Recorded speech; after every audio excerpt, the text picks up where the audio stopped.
Hi, today I'm speaking to Petar. Um, I'm very excited to talk to you. Can you introduce yourself a little bit? Yeah, I'm Petter. My I'm a game developer uh, who's been working on a number of different projects, a bunch of strategy stuff, and a number of indie projects as well. Most recently, I worked on Haste with Landfall Games, the game about running incredibly fast.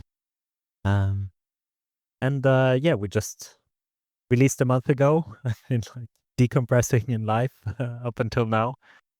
Uh, yeah, Yeah, awesome. Congrats on the very successful release of the game. Seems to be doing really well.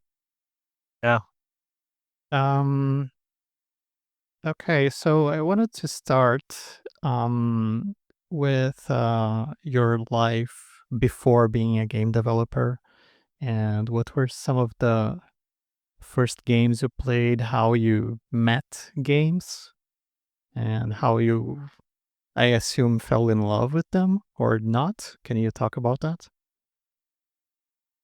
yeah. I think um, the I don't remember kind of exactly when it started. My kind of interest in games.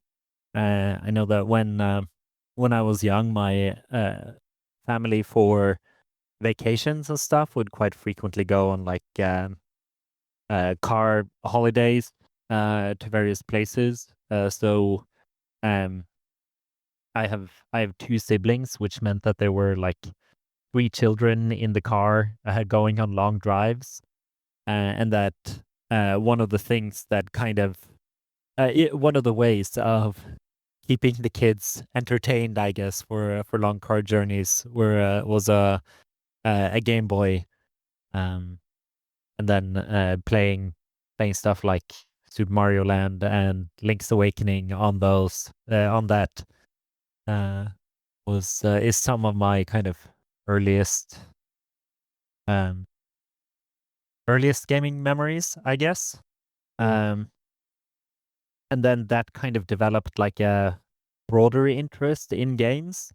I think particularly I was interested uh, in kind of the idea that they presented uh, like a way of accessing other worlds in a way, like when things were games that were about kind of exploring or the possibilities that existed off screen very much interested me.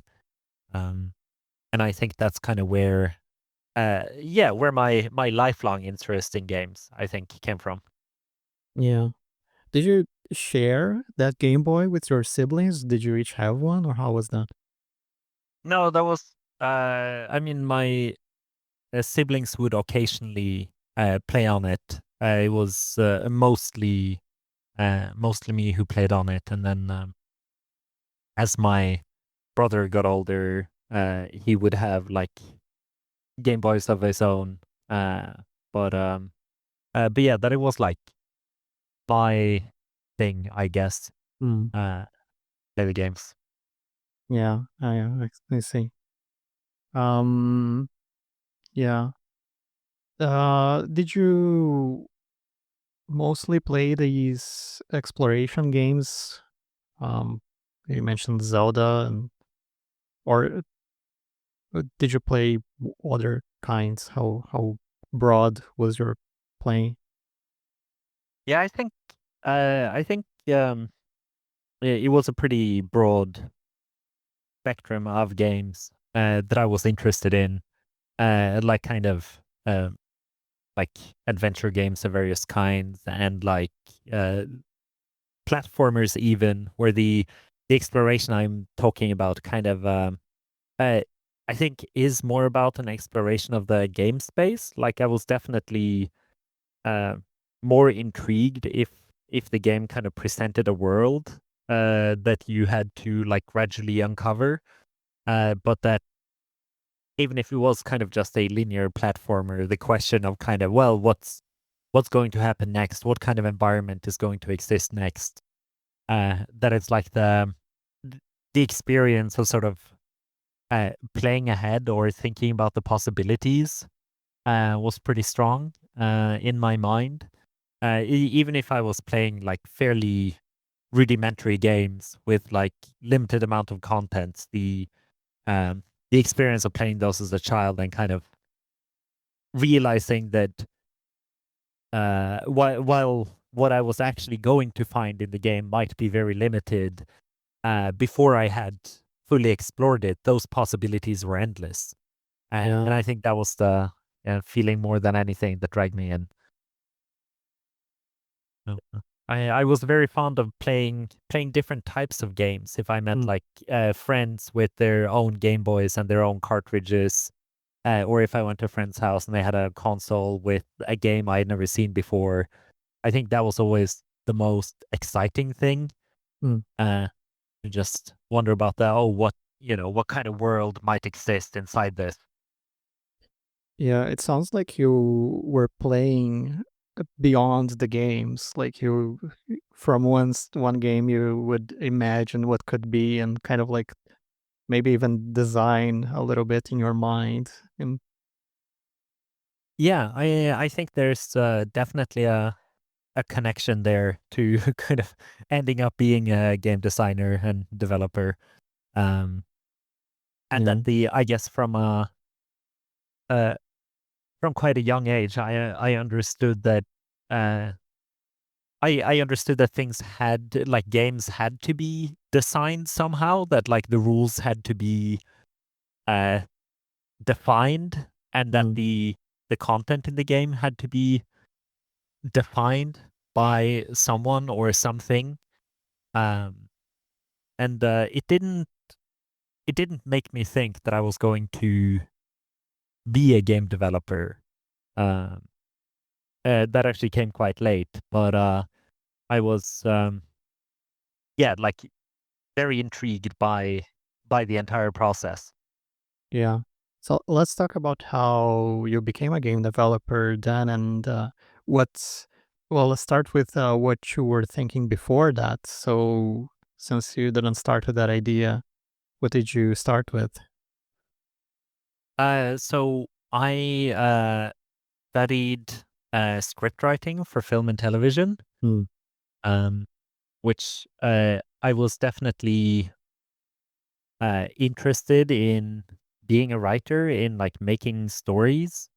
And I think that's also, connected to the interest I was seeing for these games.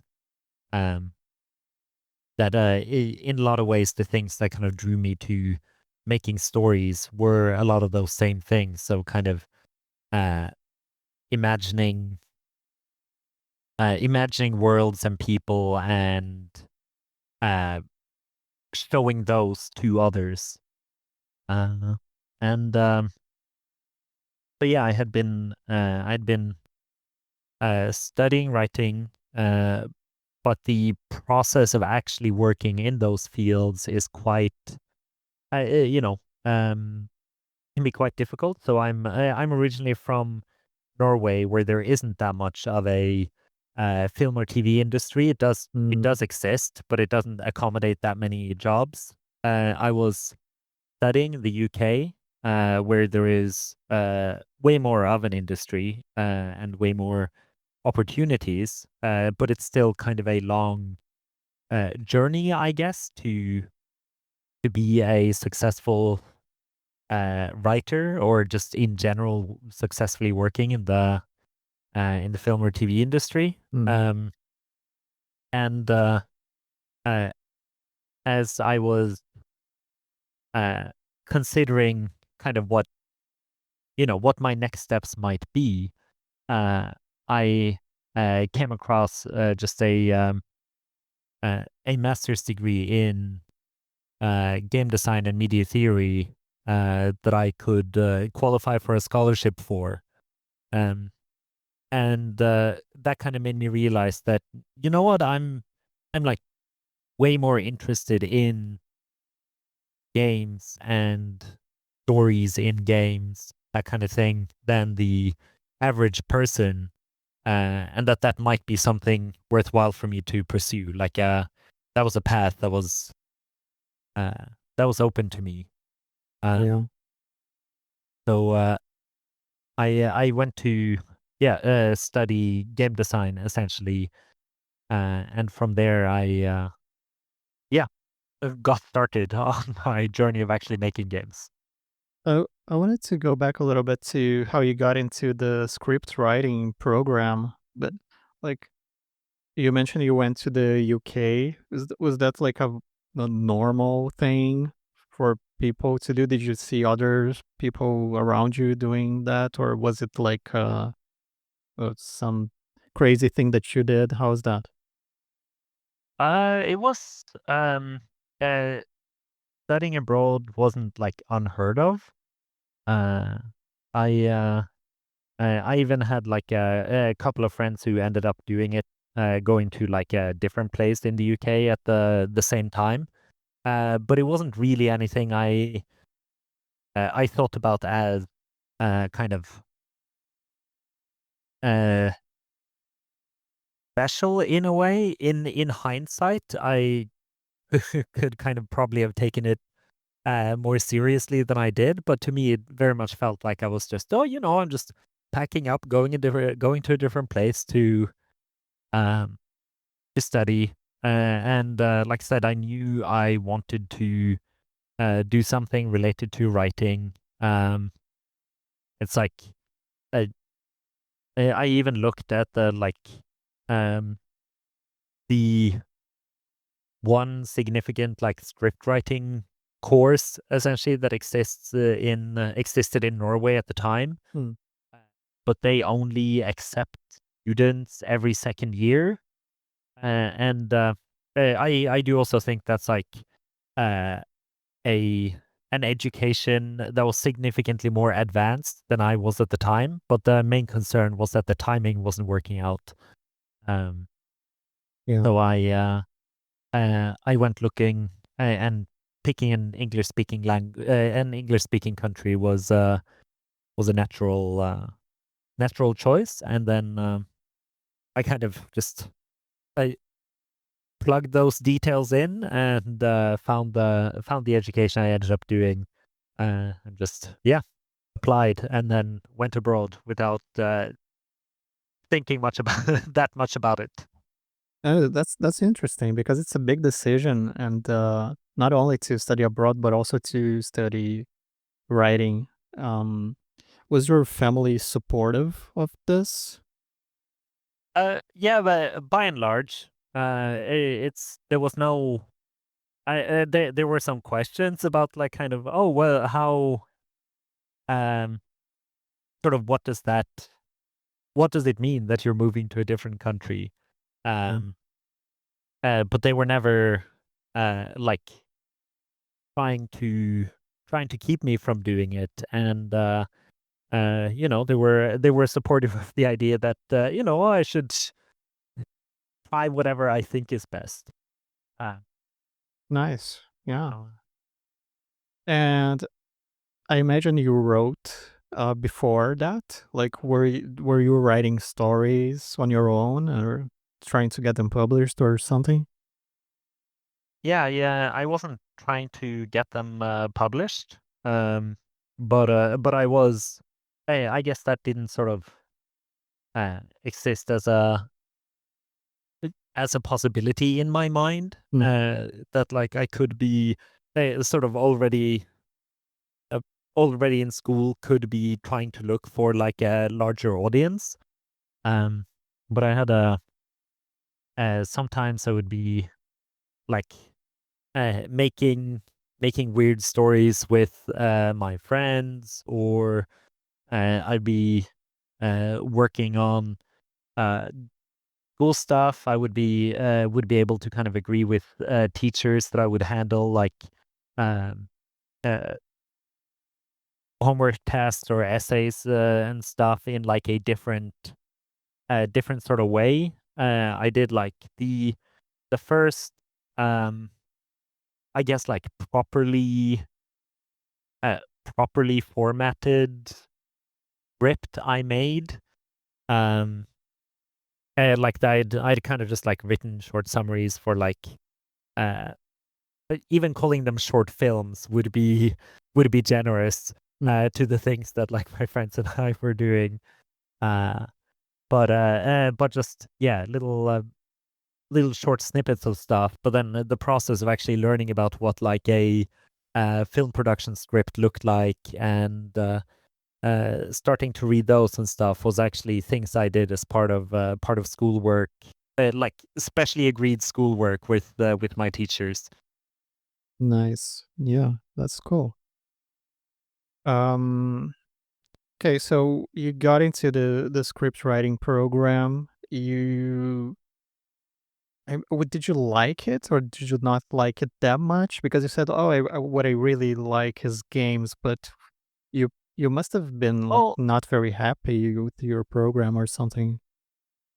no, I definitely enjoyed it, and I Mm, enjoyed the like uh more than anything. At this point, I did not have a concept that I would rather work with games. mm, Uh, that was just something that I wasn't really thinking that much about. I had like looked at programming occasionally, like kind of looked at what went into making games, but at the time I was more focused on the idea that I wanted to make stories, mm. um, and that I thought like uh, movies and TV was like a creatively fulfilling or a good place to fulfill that creative urge.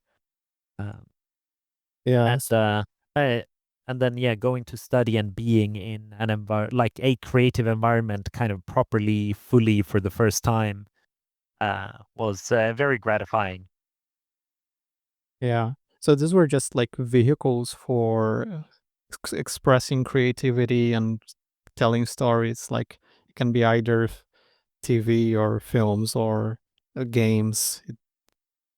Yeah, exactly. That it's the the medium wasn't that that important to me in my consideration. Mm, That it was about yeah.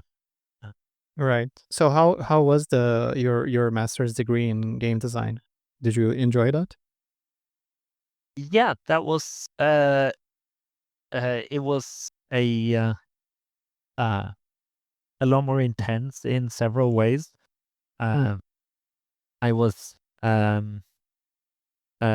it was uh, I think a very good education in the sense that it asked us to continually like make things. Basically, for a full semester, we were asked to um, like produce like make a game about a uh, subject matter or some specific design angle every single week, and I think that's kind of uh, making a thing and then talking to people about why you made the thing that way and having opinion on how like other people made their things and discussing it and stuff is probably one of the best ways to learn something like this, yeah. particularly in the kind of mix of creative and technical challenges that game development brings. So it um uh, more than anything, it kind of put me in a situation where I was forced to continually make new things, interpret things in new ways, constantly develop my technical skills as well, uh, constantly, yeah, produce. And I think uh, that definitely contributed to making me a much better game developer than I would have been if it was a largely theoretical education. Yeah. There was a lot of theory involved as well, but those practical aspects is kind of what I look back on and go like, oh, that was where the I don't know secret sauce was. Yeah. I think. And were you doing mostly writing at this point, or also you got into programming and? Yeah, so at this point, I was getting more into programming and like designing um, systems and gameplay. And when I say we were making kind of a game every week, we were generally making those by ourselves. That it Yeah. was like a single person project. Oh, wow. So yeah, kind of like having a game jam every week. Right. And of course, this like, well, if you're also working on, you know, essay submissions and stuff like that, you also start to really need to manage your time and be realistic about scope. Mm. Um, which is, I think a huge challenge for anyone who gets into making games, Yeah. or honestly, most creative things. Yeah, yeah. Yeah, that was sounds like a great program. Yeah. Yeah. And And then, go ahead. yeah, so that was also around the time when I first uh, got like industry work as well. Mm.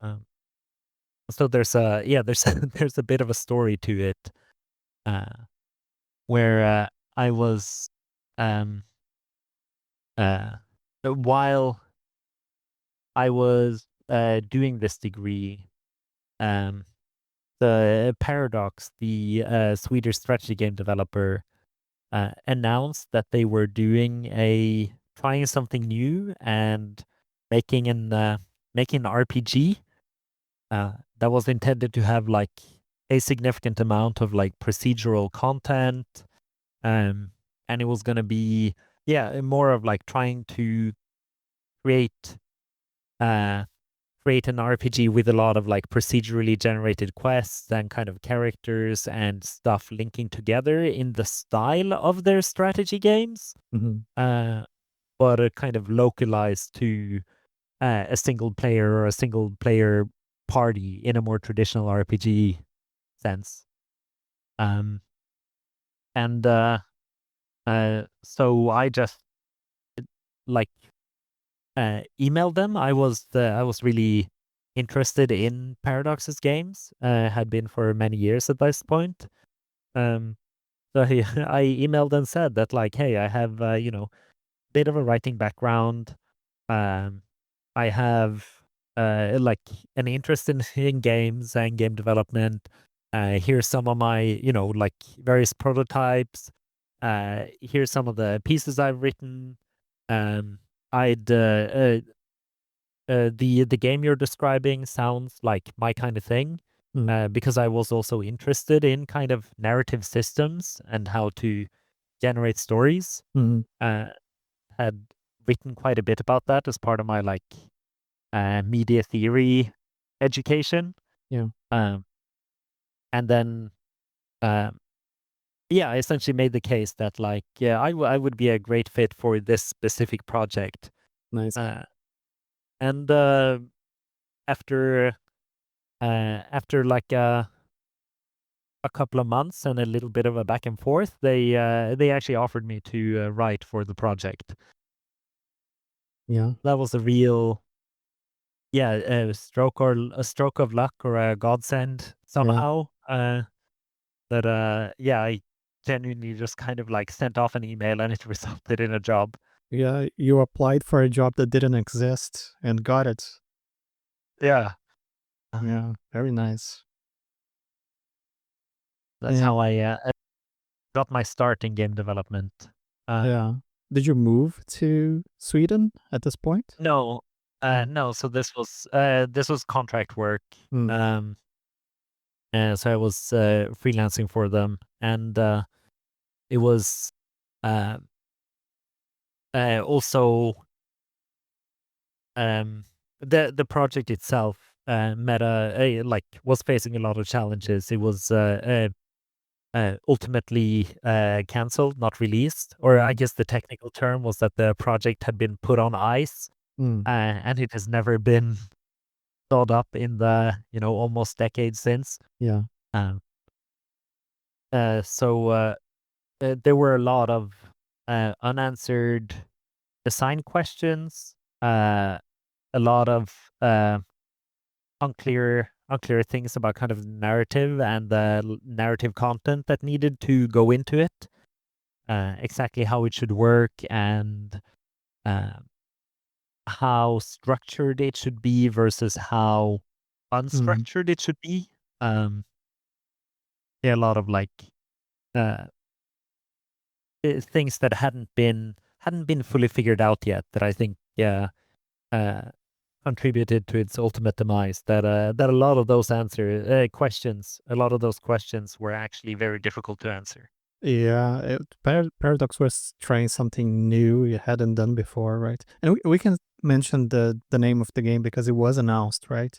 Yes, yeah, Runemaster Yeah. uh, was the name. So it's still possible to look it up. Um, uh, it was even it was also announced quite early in development. Mm. Um, so this happened um, around the time when like the development structure at Paradox was changing quite a lot as well. Mm. Uh, the the way they had typically been making games was that they had been making these complex strategy games, um, and they would usually take the previous release they had made and then just start kind of working on it and changing it and editing it into the next project they were going to do. Uh, and this had quite a quick turnaround, but they were often not very technically stable. They were like the user experience was often quite difficult.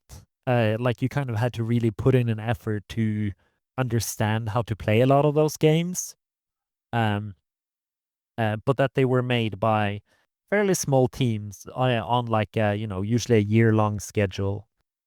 Um, and then uh, what was happening was that the uh, projects were starting to like they started having a larger audience that was uh, more demanding of like technically stable experiences, and in general the level of expected polish in the games industry for like released games was increasing, and projects started uh, taking longer. So around the same time, um, Runemaster was announced. They, I think, had already announced Hearts of Iron 4, their Hearts of Iron is their World War II strategy game series. And that was a project that they expected to take a little over, like a little over a year, but it would actually end up taking, I think, um, 3 years in total, something like that. Mm.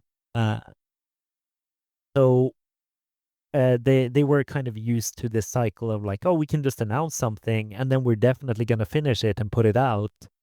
Um, and that this was happening at a time where that was becoming harder and harder, and then especially doing that in a new in a new style of game Mm.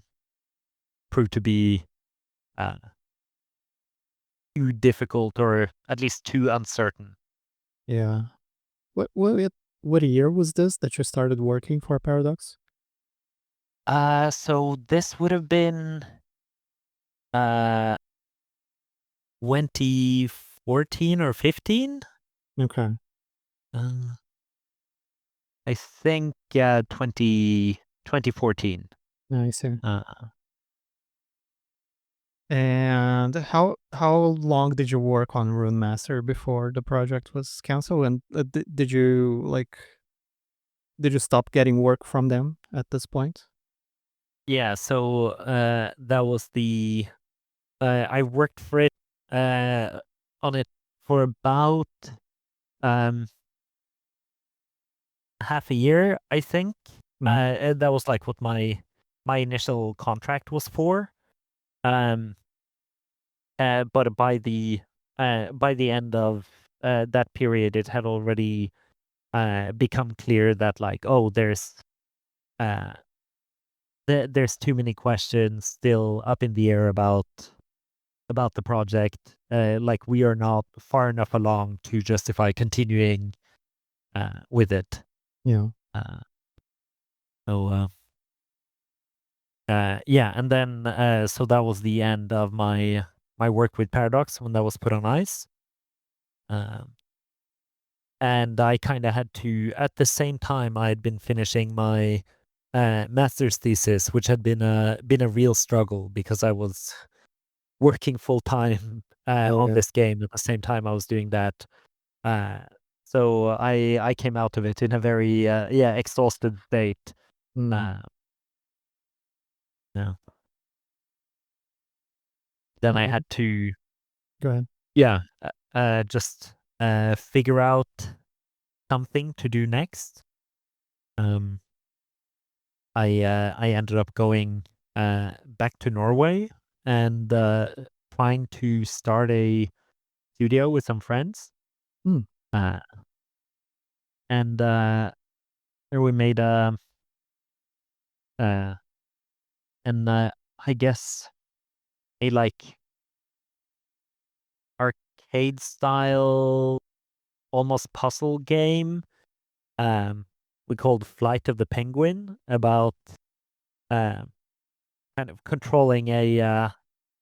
uh, controlling a penguin strapped to a rocket through these like physics-based levels. Okay. Um, 'Cause that was a very different kind of thing.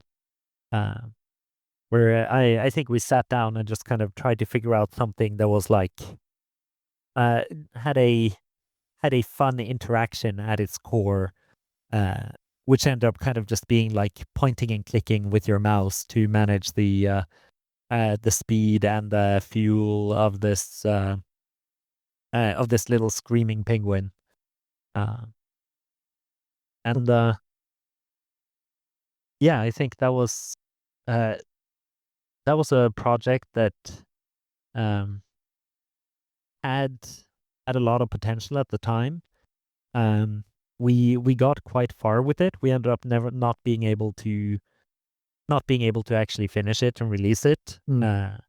Where none of us had real experience with released games, uh, and we really got stuck in kind of the final phase of finishing a game that is always much bigger than you think. Yeah. Um, and uh, yeah, we had. I think looking back on it now, so we actually took the game to um, several shows and stuff to show it off.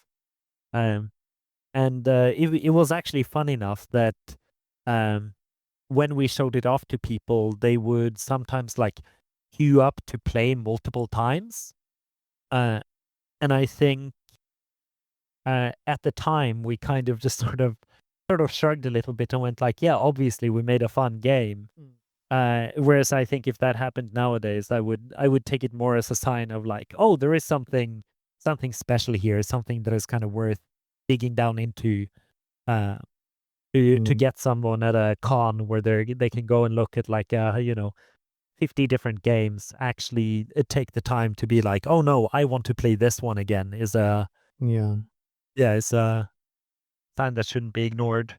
Yeah. Um, You took it for granted, and it's not something easy to pull off. yeah, exactly. And I think maybe so other what eventually happened was that um for all of us who worked on the game, we were like four people. Um, Other job opportunities Mm. eventually appeared, and we felt that we had to take those. Yeah. Uh, and that that meant that we stopped having kind of the energy and drive to finish the project. Um, but that it's I think there is a good chance that it could have stood on its own if we had actually finished it. Yeah. Yeah, that was an Uh, interesting time, I think, around that, 2015. This must have been, like, when Steam had, kind of opened the floodgates, right? And then green light was no more and anybody could put a game up. yeah, so this was before the end of Greenlight actually, Oh,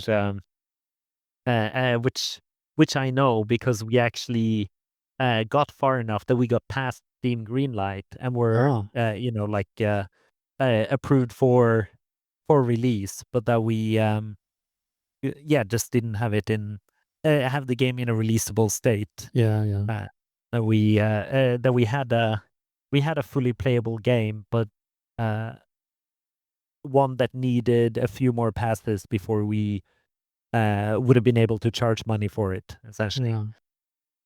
Yeah, the last 10% is the last Yeah. 90%. Yes.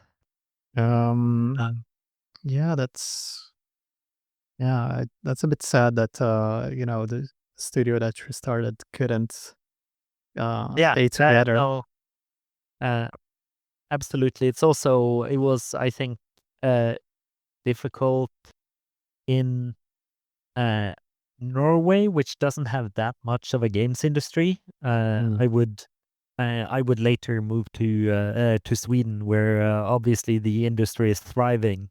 yeah, Um, and I do probably I I do think that the most likely factor, like now that I look back on it, there was no way this could have happened, but the most important factor that meant that Flight of the Penguin wasn't finished and wasn't released was probably the fact that we were not in an environment where there was a lot of um, development and releases and like uh, success stories from small studios. There would mhm. be some, but nothing like in Sweden, Oh, yeah. which also meant that we didn't have much like expertise we could lean on. There weren't a lot Mhm. of people we could talk to about how things work and what what would be a good move for us in our situation. Um, so I think if anything, it's kind of uh, that project is kind of a reflection on how uh, important having a thriving industry around you can be. Yeah. There's certainly successful studios in Norway, and there are people making very interesting games there. But that uh,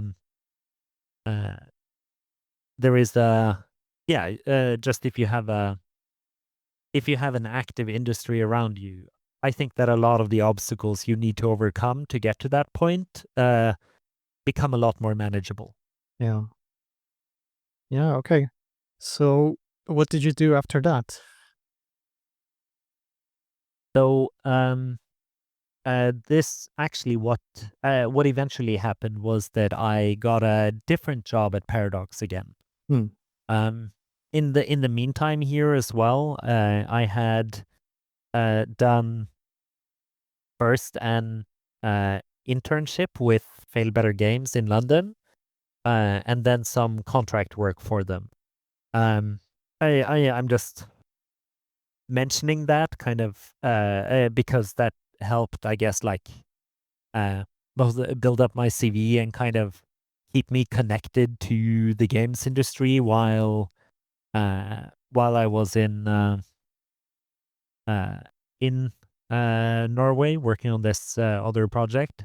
okay. Uh, and then eventually, um, I got hired as uh, what Paradox called a content designer, um, which I think nowadays the title is a little different, and yeah, a lot of things have happened Hmm, in the almost 10 years since. But it's a person who uses the kind of Paradox's internal scripting language to build out kind of events and features and content, and Mm. then writes the text for it. So it's a very mixed role, um, where there's like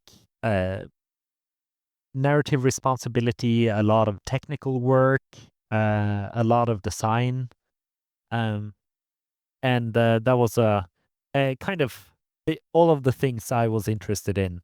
Um, Yeah. uh, and then that resulted in me moving to Stockholm, and yeah, I guess that that's probably like a new chapter to start talking about. Yeah. So how was that? So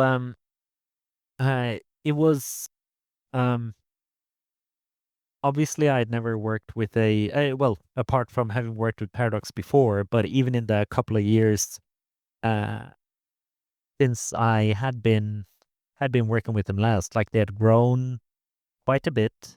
Uh, Mm. the it wasn't primarily that the game teams were growing, although that was happening a little bit.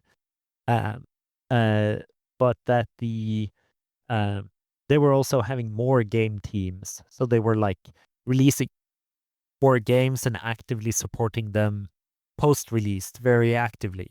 Mhm. And that was something that was like fairly novel at the time.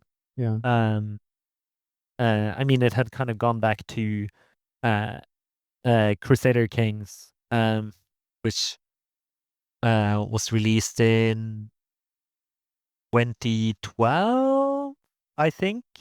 CA2, right? CK2, yeah, Crusader Mhm. Kings 2. Uh, uh, and that they had started essentially making the expansion packs for that game much smaller and much more frequently released. Um, and that had created a structure where they could, which they then adopted for their Europa Universalis series as well, and eventually for stuff like Hearts of Iron and Stellaris. Uh, but where they could support a single game for a long time. Uh, and I was actually hired to uh, work uh, on Stellaris ahead of that game's release, Hmm. uh, which was very very interesting to me. Um, and then uh, initially, I got tasked actually with helping out on like the latest European Universalis update. Um, and then instead of being put on Stellaris like I had been hired for, I got put on Hearts of Iron, the Hearts of Iron 4, the World War II game. Uh, But you quickly went through the 3 teams? 3 different so teams? I never worked on Stellaris. Oh, That was what I was hired for, but it was not where I ended up. yeah. Uh, and it was it was kind of an interesting experience. And I think initially I I was a bit disappointed Mm. because I wasn't particularly like um I'm very interested in history, uh, but I'm not particularly interested in kind of Second World War history in the way a lot of people are, Yeah, where they get like really into it. yeah, Um, and I was more interested in working on this strange new uh, sci-fi strategy game. yeah, But actually, personally, I found Hearts of Iron to be the better game, just in terms of like sitting down and playing it. yeah, Um, so that kind of made up for it yeah. to me. That it was like, oh, actually, this is a really interesting gameplay experience, and even though I'm not particularly interested in World War II, I am very interested in this game in particular. Right. It's worth noting here, I guess, that I'm a big Paradox player. Not so much the newer games, just because I don't have the time for them. But back when I was Yeah, it takes a while. yeah, they're time sinks. Back when I was a teenager and I had a lot of time, I would do like mega campaigns starting from the older games, you know, start from CK1 and then go on uh, through the games and end up on Hearts of Iron 3 or 2. I don't know. I played the old stuff as well. So yeah, I played a lot of that. Yeah. Yeah. I had also and I guess like my teenage years, uh, my friend group was became briefly obsessed with the Hearts of Iron 2 when one of our mutual friends got a hold of a like um pirated copy of the game and just started Okay. passing it around and going like, "Can you believe this? Look at that! Look at everything that's in this. Yeah. It's simulating the entire world, and there's just stuff happening all the time." Um, and that was where my interest in Paradox came from. And Yeah. then I had a few years later, I had been playing Europa Universalis 3, as this was before the fourth one came out, Yeah. and I had been playing uh, multiplayer Civilization 5 with a different friend group, and uh, I hadn't played Civilization that much, and at some point, the guy who would go on to winning the game just showed up with a huge army and just started taking my cities. Mm. Um, so I just went, okay, oh my god, what if uh, you get this city and like I just pass it over to you without any concern, and then we, have a peace treaty. Mm. You just stop attacking me. And his response was like, "Well, I'm militarily stronger than you. I'm just going to wipe you out." Mm. Of course, I wouldn't agree to that kind of deal. Um, but the fact that I had gone, "Hey, why don't we make this kind of deal?" Made him go, "What? Why did you ask about that? Like, what kind of game taught you that that's a reasonable thing to ask about?" Yeah. And so I introduced the people I was playing Civilization with to Europa Universalis, and we ended up having like um, several kind of long multiplayer campaigns Well, uh, that yeah, kind of it kept my interest in those games going. yeah, that's great. So yeah, so going to like actually work on the strategy games there was a big moment for me. Nice. Okay, so Uh, Hearts of Iron 4. Do you have yeah. any comments on how the development experience was or the challenges, lessons learned, things like that? So I joined that project like quite late in the process to help finish it. Um, it was like the last few months of development essentially. And then the plan was that I was going to stick around uh, post release as well. Things went a little differently, but that like okay, I'll get into the project now ahead of release, help out with kind of uh, fixing bugs, adding like the last few little pieces of content that are needed, uh, help, balance the game, Mhm. uh, that kind of stuff, and then keep working more on future expansions. Um, there was, uh, I think, like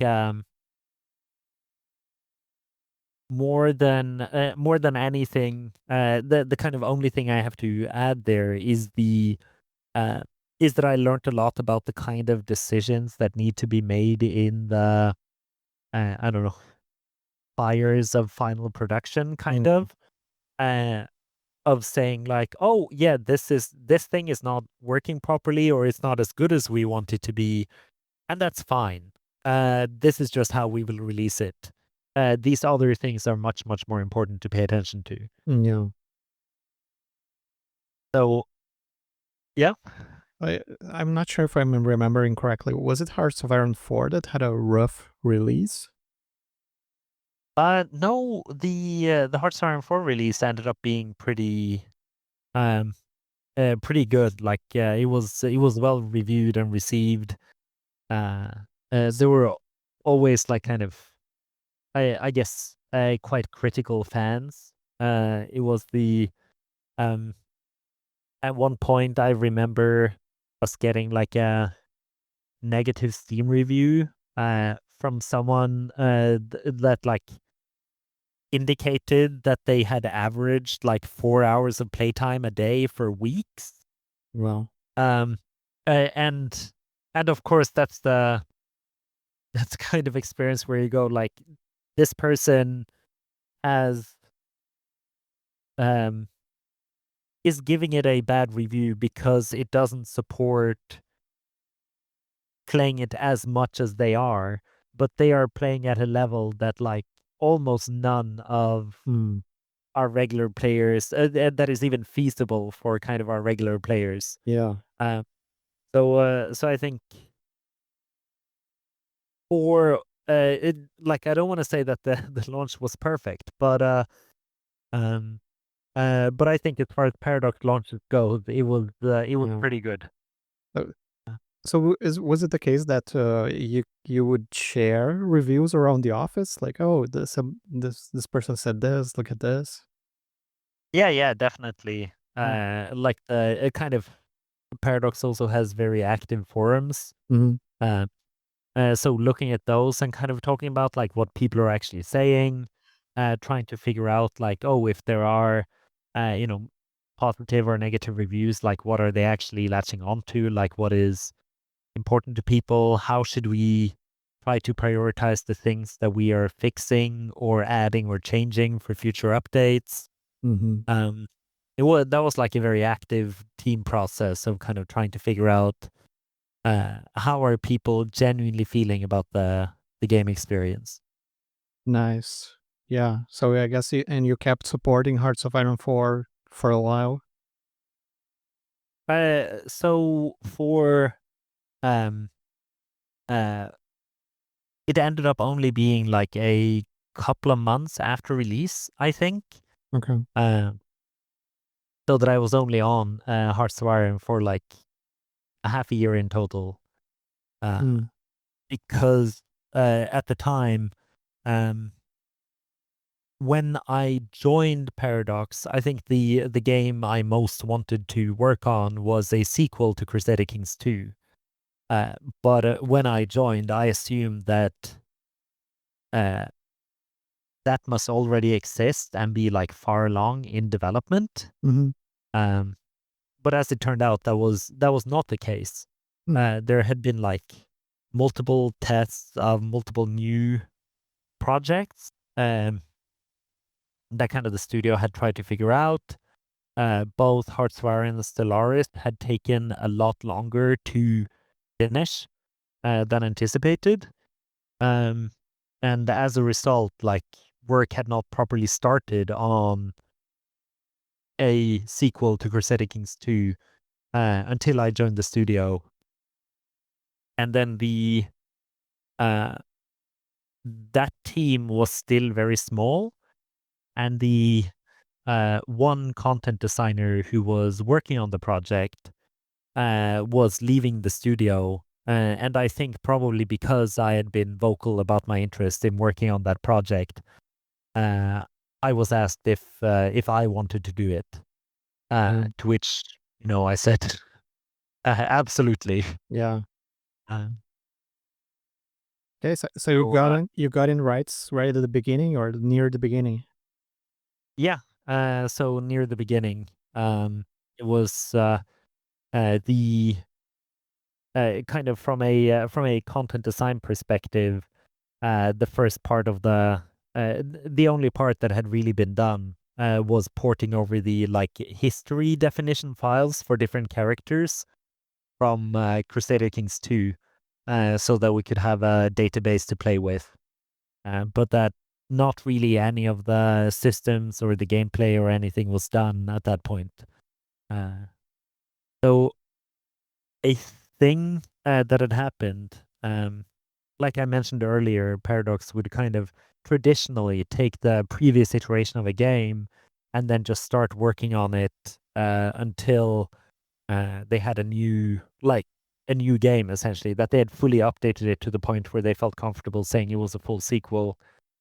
The um, various programmers at Paradox who had been working on Crusader Kings 2 over the years uh, had made it very clear that that could not be allowed to happen for Crusader Kings 3. Mm, That with all these little updates and changes to CK2 over the years, um, they needed a new game would need a new kind of technical clean slate. yeah. Uh, CK2 was like a Frankenstein at this point.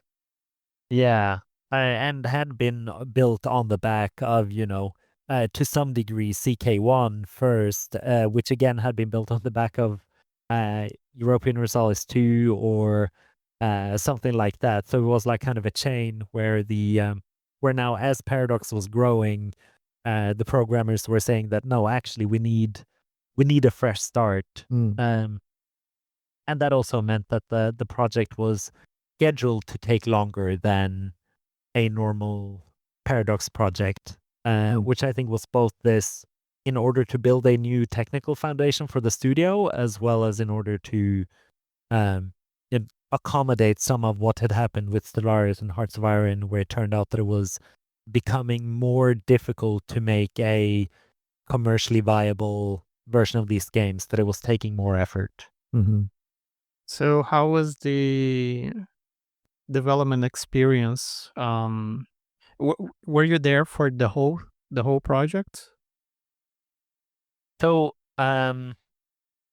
almost the whole project. It was scheduled to take like the initial release plan was for it to take 3 years, Mhm. and it ended up taking 4, I think, approximately. It came out in August 2020, um, and uh,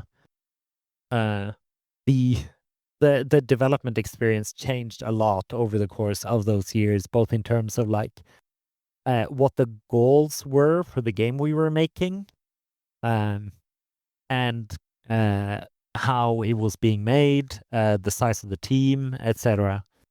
Uh, we had, yeah, and I worked on it up until uh, partway through 2020. At that point, I had uh, left the studio again to go freelance, but that I kept working with Paradox for a while to, well, essentially to to finish Kings 3. That uh, I was kind of very ready to uh, walk away from the studio, but that I was not quite ready to walk away from the project itself. I see. So can you talk a little? I mean, it sounds like there are some things there that are difficult to talk Yeah, about. Uh, I I think uh v- I can talk about the development process itself, and yeah. then we can also talk about kind of yeah, get to sort of what uh my experience and how why I left the studio, I guess. Okay. Uh I had but for Crusader Kings 3, the one of the great challenges was the fact that um, the the biggest competitor out there was Crusader Kings 2, Mm, and we kind of knew that we had to uh, deliver a game that was in some tangible way better, while also uh, trying to match the fact that Crusader Kings 2 had been getting content updates for years and years. And kept getting it like for a long time through CK3's development. Um, which meant that like uh, we did a lot of work on kind of figuring out what is it essential that we keep from that experience, and what can we actually change in order to improve it without uh, making the game something else. When it's pretty clear that players want the Crusader Kings experience, so we don't need to completely overhaul it. yeah. Um, and then uh, the technical overhaul, kind of both for good and for ill, meant that we couldn't. Uh, very easily reuse content from CK2, which meant that we ended up producing a lot of like almost everything in CK3 is a new is like built custom built for the game entirely from scratch. Mm. Uh, we tried to figure out kind of good like new design solutions for things that had been done in like hacky ways in Crusader Kings 2. Yeah. We tried to figure out like what the tone should be of stuff like the text content. We had a lot of like technical tools that could let us make things more advanced than we could in CK2. But was that always better? Um, yeah, so for me personally, I think that that was like in a lot of ways an ideal situation, both like creatively and as a learning experience. Since I was for quite a while like the only content designer on the project, I had a lot of say in like what kind of technical solutions we needed, how you know the general a lot of the systems design that we were handing on the script side should work, what kind of things we needed to um, prioritize in the design and in the text writing. Uh, like yeah, I ended up having kind of a lot more. Uh, yeah, I honestly like more influence on the project than I could ever dream of Mm. in that position.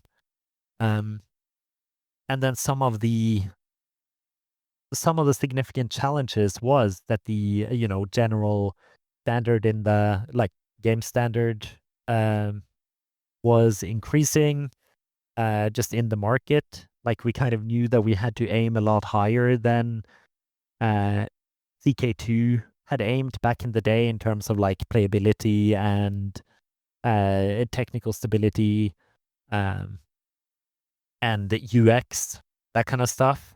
Yeah. Uh, and um, then from the production aspect, there was quite a lot of pressure as well in terms of trying to aim for something that could compete with CK2 with a relatively small team. So it was kind of set to be the biggest project that Paradox had ever made. But that still didn't mean, that meant like a team that at one point was scheduled to get as big as 20 people. Mm. Uh, that was kind of uh, and the fact that I looked at what was needed on the scripting front and the writing front and the design front, and could very quickly see that like, oh, if we, with everything we have planned, uh, and the schedule we have and the staffing plan we have, this is just not going to be achievable. Yeah. Uh, and that led to a lot of the like um, uh, struggles for me that as I was not in a uh, formal lead position, which meant that it wasn't really my job to worry about this. Yeah. But as the only person who was working with this stuff initially, a lot of my time was spent um, trying to, that was actually spent worrying about it and telling the people whose responsibility it was that it was a problem and that it Mhm. needed to be dealt with. Um, and then over time, it didn't. Um, the both the release window and the team size shifted, Mhm. and that the project grew in size while we also successfully reined in the scope somewhat. Um, I distinctly remember that uh, it it probably wasn't my favorite day on the project, but it was. I have such a clear memory of the relief I felt where there was a weekend. Uh, we essentially did a work day on a weekend where the different leads on the project came into the office. Uh, and then I was also there, and we kind of went through the entire feature list of the game, um, and uh, essentially ended up like cutting half of everything we had planned Yeah. for the game. Um, yeah, not quite from the technical side, but from my kind of content design perspective, we actually cut like half of all the planned features. Well, And yeah, I I walked out of that like on a sunny Saturday and just walking in the street and being like, "Oh my god, this is we have made so much progress on the game today because now there is half as much stuff to do in the same amount of time." Uh, yeah. and I think that was a very, very important experience for me to kind of feel how, like, oh, we cut a bunch of stuff and it doesn't feel like the game is going to be worse because of it, but now it's actually doable to finish it. Yeah. Yeah, that's And that moment always seems to come near the release or at some point where when you realize, oh, we're not going to be able to do everything. We really gotta cut some stuff. And yeah, go ahead. and this actually happened something like it must have been like 2 years before release or something, Hmm. uh, which was a which is a much better time than Oh doing yeah. it 4 months before release. Yeah, yeah. Yeah, that's cool. And it's interesting that you were in this position that you were able to see the full picture just because of all the different teams that you were working with. And I mean, Yeah, and I mean, I think it was something extremely helpful here was the existence of Crusader Kings 2, oh yeah. and that we could essentially look at that game and look at its features and look at our planned features and kind of say that, like, well, actually, here's a bunch of stuff that CK2 does that is being rolled into this one specific thing. Um, and that Mm, we are doing. So we feel like, we are kind of matching them on that. Um, but uh, but yeah. Uh, so it was like production wise a pretty big challenge. Design wise, again, like a huge question of how much do we change it compared to CK2. Uh, in what ways do we like tangibly improve it? Uh, and I think that ultimately in the end the game ended up in a really good place and that the vast majority of players were very happy with. yeah, I remember it being possibly the best release for Paradox in terms of just the fun of the game and the technical quality. And because up to this point, Paradox had been infamous for its complicated launches, right? And I think most people were surprised by CK3 by how well it played. Yeah, and I would definitely agree with you, but of course I'm quite biased. Yeah, um so at the I guess to kind of move the story along, the what had happened over the course of development was that the uh different production pressures of um uh this schedule that wasn't uh that didn't feel uh achievable for me with the resources we had, and the struggles of having a lot of uh responsibility for how the project came together, without kind of formal authority to do much about a lot of those responsibilities. mhm, um uh, put me in a position where I decided that actually the best solution to not have those responsibilities anymore would be to leave the company. That there was like no way for me to stay there and push those responsibilities away without it uh, feeling like a significant step back career-wise, I guess. Mm. But at the same time, I was not having a very good time, and I was spending a lot of time doing things I wasn't particularly interested in doing relative to actually making the game.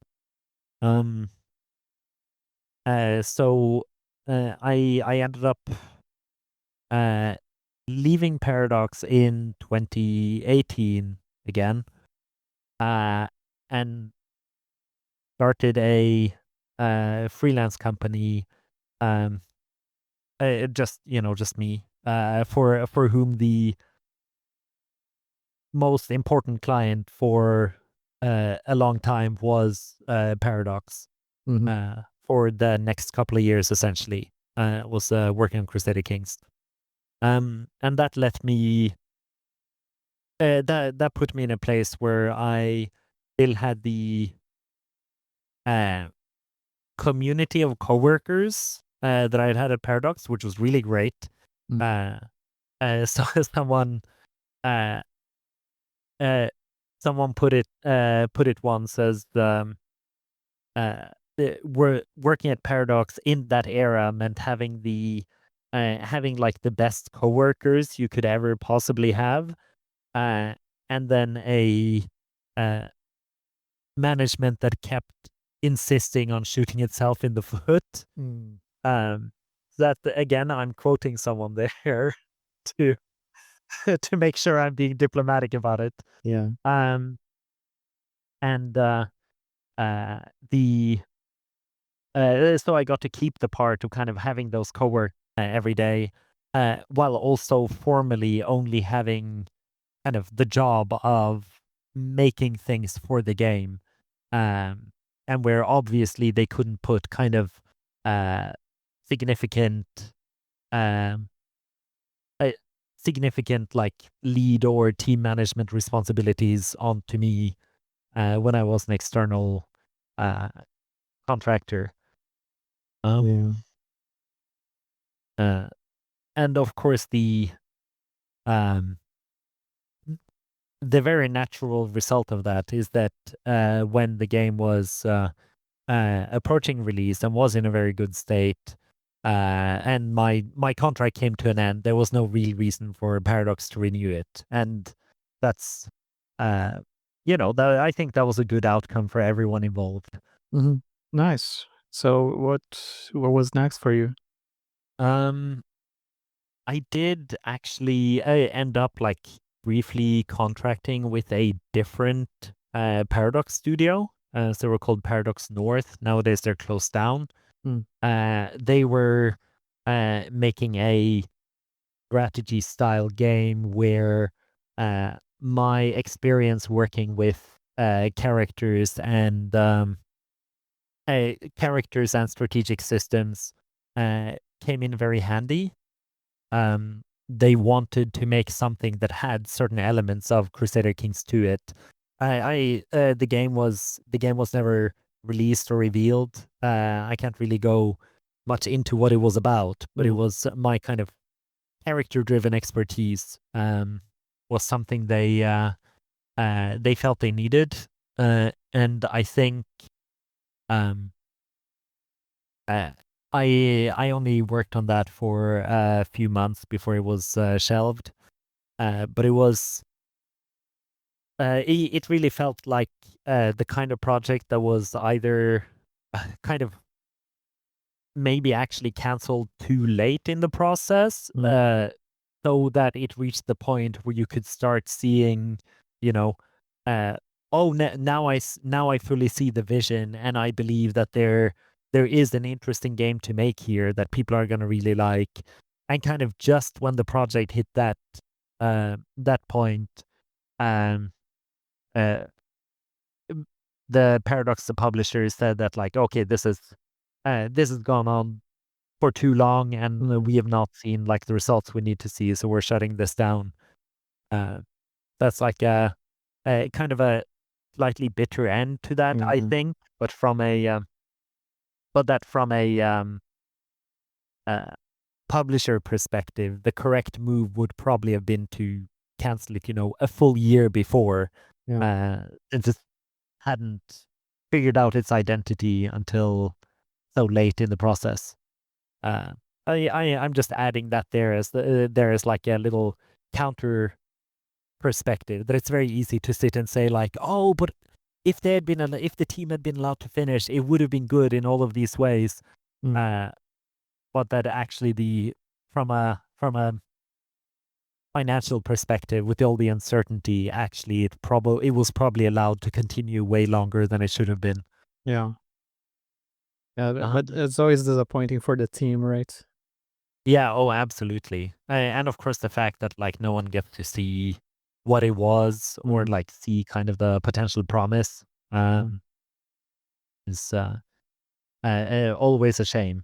Yeah. And it's Yeah. it was unfinished, so there's no telling whether it would have been good. But yeah, just by the end, it could have been. It really felt like it could have been turned into something unique uh, and interesting. Yeah. Yeah, so that was unfortunate. And then what was next for you? Uh, Next up, I started working with the German studio Maschinen-Mensch, who made the game called Curious Expedition. Yep. So they were working on the sequel, Curious Expedition 2, uh, and their lead designer uh, was going to leave Machine Mensch when the game came out. It was in early access, uh, and it was Uh, when the full release happened, he was gonna leave the project, but they knew that they um wanted to release DLC and some updates for the game. Yeah. So they needed someone else to take over his responsibilities with the team, and that was where I came in. So I joined up and helped them kind of finish up for release and learn the ropes. Yeah. Um, and then I worked on the uh, like kind of one major content update and the three DLCs for that game. So a bit And similar to your Hearts of Iron experience where you joined near release and stayed for support, except you stayed for longer. yeah, yeah, it was. And I think that um, so this was during the pandemic. So the entire team was remote. Mm. Um, and uh, I had uh, I was very impressed by kind of Machine Mensch's um, production structure.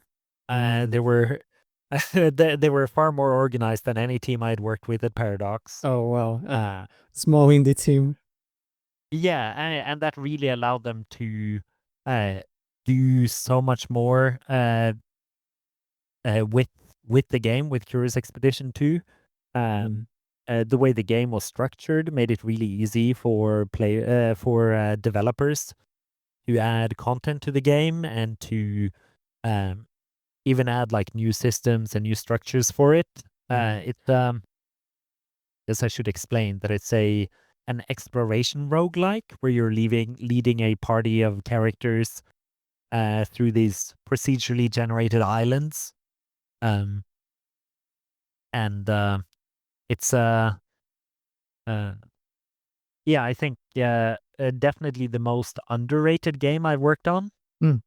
Yeah, in the sense that it's very well received, but I feel like it deserves to be more, more well known than it is. And of course, I think I feel a lot more comfortable saying that because came in late in the process, and they already Mm. had like a great game uh, when I joined. And it's uh, there's a bunch of people who really loved it, but that a lot of people haven't heard of it, and there's really nothing else quite like it. I think. Uh, Yeah.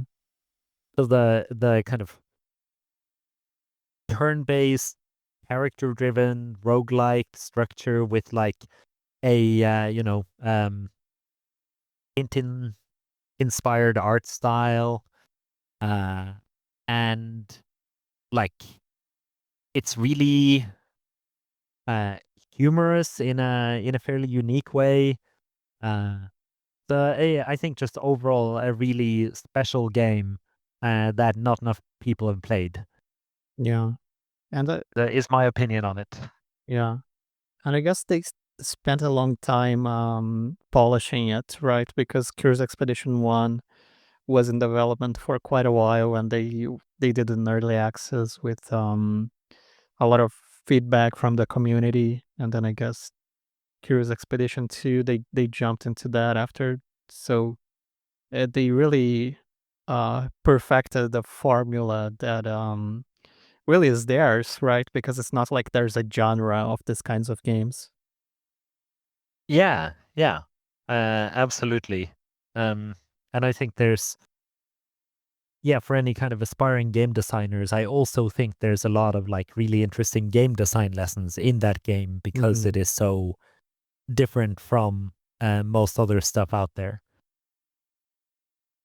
And that was Nice. also a really exciting space to work in as a game designer that I to kind of get to come in and be like, so how would you improve on these things? What would you do to like vary the experience more? What would you do? Like, what could enrich a player's experience in this space where they've already been doing a lot of like really interesting, exciting design work? Yeah. Do you remember anything specific that you could use as an example of something that you came in and changed or some challenge? Um, we uh added like a kind of uh secondary world you can go to. Um, where this was a feature that existed in Curious Expedition 1, but Mm. didn't exist in Curious Expedition 2 until after launch. And we changed quite a lot about it, but the concept of kind of having like a dark world that you Mm. could enter, um, and that being an optional extra challenge for players who uncover specific types of portals. Um, where they can go into this other world, which is much more hostile and dangerous, but has like rewards for players who can actually manage it. Yeah. Um, and that was very strongly like um, one of these things where okay, the game has like a very unique style and personality. So how do we do something kind of darker and more challenging that is in line with that, like narratively in line with that personality? And those themes, and how do we mechanically expand upon what players are doing in order to give experienced players like that extra level of challenge, while still making it feel reasonably fair. And that also involved adding a bunch of new enemies and items and characters to the game as well. Yeah, so some late game content, I guess. Yeah. So like the accessible from fairly early on, but you need to be like an advanced player in order I to see. know how to interact with it in a good way. It's more like an optional hard mode that you can go into. Yeah, and that's I guess that's it's weird that I forgot about this, but something else I should bring up was the fact that we added like a um, kind of a true roguelike mode to the Mm. game, where the so Curious Expedition 1 is quite uh, strictly like run based. Um, Whereas Curious Expedition 2 has a bit more of like a step by step structure where you essentially go through like stages of the game's narrative, and then each of those stages are a run that you can fail at and have to repeat. Mm. Um, but that you're gradually kind of uncovering new types of islands and environments and enemies and creatures, but that you are moving through this linear story. Uh, and then again, for kind of uh, players who wanted a more roguelike experience, we actually added a different mode where you were just repeatedly doing these runs for as long as you could survive. Right. Uh, then we had a kind of uh, ascension style system where you're gradually adding very specific challenges to what you're doing. Where I think the framing of the game is that you're exploring on behalf of like a world exhibition, so that you're kind of like looking for things to um, display essentially in like an exposition in Paris. Yeah. Uh, and that one of the difficulty modifiers we added uh, was that you could have one fewer party members than normal. Mm.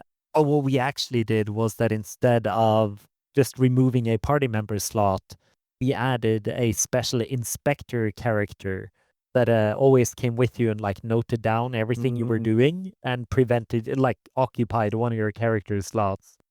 And then uh, whenever that character would die, um, we would kind of have a little like uh, stinger at the end where you always think that you've finally gotten rid of this annoying inspector, and then just as you're about to depart in your ship, he'll come stumbling out of the jungle and go, "Oh, you almost left me behind. What are you?" Yeah, wow. Uh, so the fact that we had the space to do things in kind of a more fun uh, narrative way like that was a very fun just process, I guess. Oh yeah, yeah. I mean, I like making games that are more serious in tone as well. Like I guess you did at Paradox, but it's also very fun to work on something that's lighter. You know. Yeah. Yeah, that's cool. Um. Okay, so is there anything else that we should talk about for Curious Expedition 2, or can we move on to what you worked on next? No, I think we can move on. I always, I could go on for hours about any Yeah, one of these projects. yeah. So, uh, yeah, but I think we can move on. If Okay. Okay, so so what was after Curious Expedition 2? so, uh, after Curious Expedition 2, um, the kind of a couple of things happened. I was um spending a bunch of time in Stockholm with Landfall Games, the studio behind uh, Totally Accurate Battle Simulator and Stick Fight the Game, and more recently Content Warning, although that came later. Um, and I was just hanging out a lot with them when one of their prototypes went viral on Twitter, like just footage from the prototype of this like little 3D figure running through these huge environments. Mhm, Um, yeah, and they very quickly decided that that should be their next game project, mhm, um, and that they were eager to try something that had like more, uh, not necessarily more narrative, but like more character to it than a lot of their previous games that I just figured these like colored blobs called wobblers. Um, they make a lot of games with like physics, so they had these like funny looking characters and can kind of move in physics space. Um, and yeah, I was kind of just around like discussing that prototype with them, Mm. uh, and having a lot of input on what it could look like if it had kind of characters to it and stuff. Um, and then yeah, I just ended up getting involved in that project. Uh, and that was supposed to be initially was conceived as a multiplayer thing. It didn't end up being that. Mm. Um, it changed direction a lot of times. Yeah. But that meant that I started on kind of the outlining process for a set of multiplayer characters, like playable characters. Mm. Um, uh, and um, while that was going on, I also got involved with another studio that I would just, hang out with sometimes was Free Lives. They're based Mm. in Cape Town. They've games like Broforce and Gorn. Um, and uh, they they were working on a project at the time that was very unconventional for them. They were working on multiple projects, but this specific one was a project called Terra Nil, which is like an um, environmental reconstruction city builder. I Mhm. guess is the kind of easiest, where you're placing down buildings in order to restore this wasteland to a natural ecosystem, and then at the end, you recycle all the buildings you've used to uh,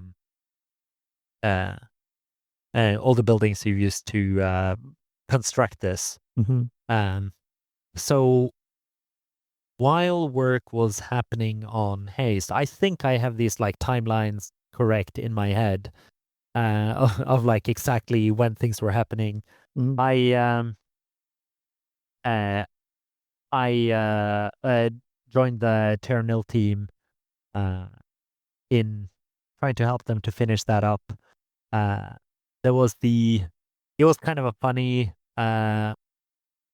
chain of events that led to me being involved, where Free Lives already knew me, and the lead of one of their projects, a different project of theirs, it's called Stick It to the Stick Man. He was um, looking for an additional developer for that project. And he kind of just asked a friend of mine who works there, like, Petter, what is he doing right now? And my friend kind of turned around and was like, oh, he like just arrived in Cape Town like yesterday. Mm. Do you want to talk to him? So then I went into their office and had like just a little chat about kind of what working on that project would mean.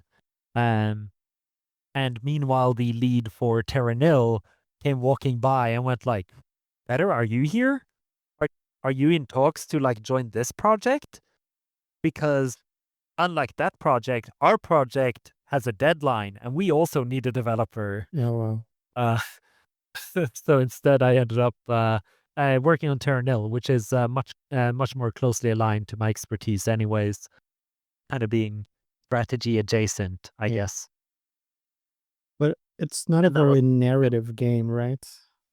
no, it's not for that project. I primarily did programming, actually. Mm. So that was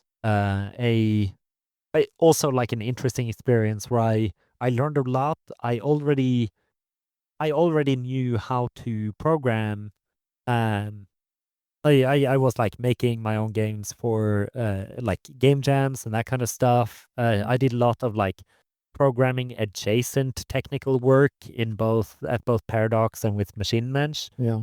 Um, but that this was the first job where kind of my primary activity was doing programming, and that was a great learning opportunity for me, because the lead on that project, who also did most of the programming, uh, was or is a former um, software developer, someone who has like a lot of structure and uh, a very different understanding of programming than the background I came from, Mm. which uh, really taught me a lot about kind of uh, aspects of programming that I wasn't familiar with. Uh, and I got to do a lot of like cool new things for me. Yeah, on the more technical side, you mean? Yeah, yeah, exactly. Mm. And of course, there's like a feedback loop here where especially when you're working with smaller teams, being more technically proficient is extremely helpful Mm. uh, in terms of exploring design spaces, building prototypes, or just identifying what kind of features are more or less complex Mhm. um, to add. Um, and that there's just a lot of things about it that I think kind of, even though it doesn't like align perfectly with my creative drives, I guess. Mhm. Um, it was still a very good experience and a very uh, very professionally useful for me as well. Yeah, yeah. How long did you do that for? So that um, I did that for I think uh 10 months or so. Mhm. Um, I'm trying to remember, maybe closer to a year. But I stayed in Cape Town for a while and came into their office and worked with the team for a couple of months. And then I went back to Europe and worked remotely for the remainder of the project. Yeah. Um, and yeah, in the middle of kind of all of this, Haste was like slowly growing in the background, um, where the uh, uh, where one of the things that happened uh,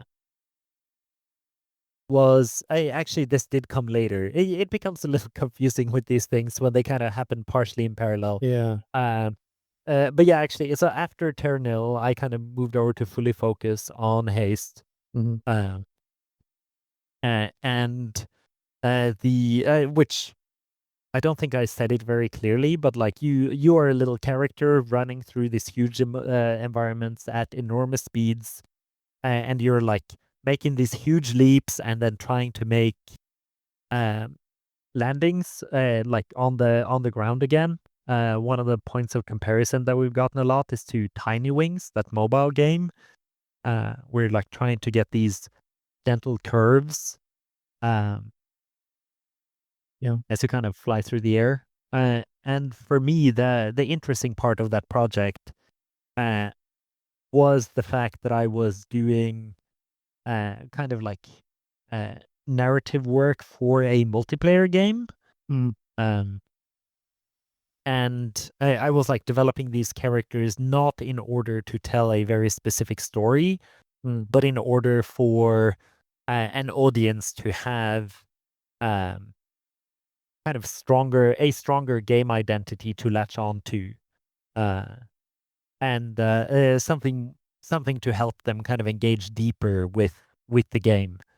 Um, Yeah, so kinda like Overwatch and a few other yeah, initiatives. exactly. So that was like an early touchstone of like, okay, taking kind of a traditional multiplayer game, not that Haste is a very traditional game, but like taking a multiplayer structure and then saying, actually, players will like this even more if there are characters and there exists like a story in the background. Yeah.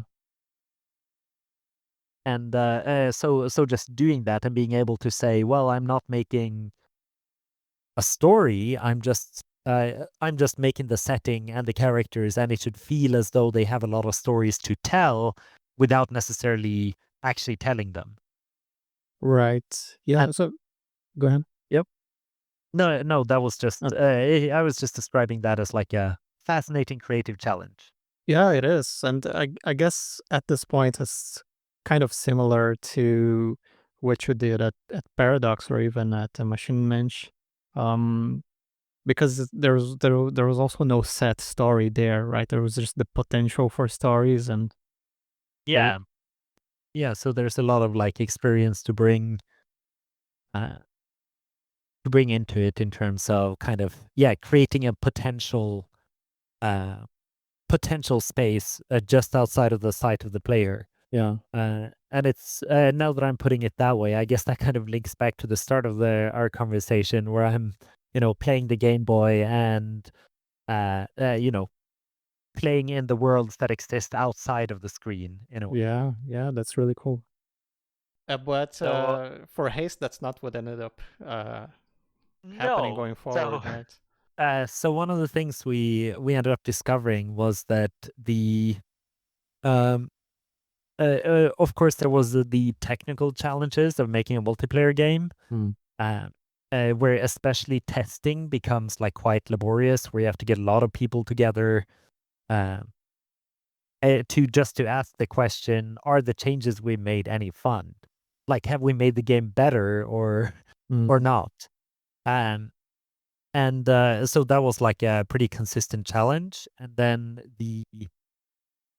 when we did do tests, it didn't feel as though um, it didn't feel as though it was significantly more fun than just sitting down and like playing the game by yourself. mm, Uh, and one of the fundamental problems there was that players were moving so fast that it didn't make any sense to have like interactions between the players. oh, Uh, so you were like you would run towards the end, and then someone would approach you very quickly and overtake you, and then very quickly they would be gone out of sight again, yeah, uh, which doesn't yield like very good multiplayer dynamics. right. Uh, and yeah, so we eventually reached a point where we kind of sat down and took a long hard look at the game.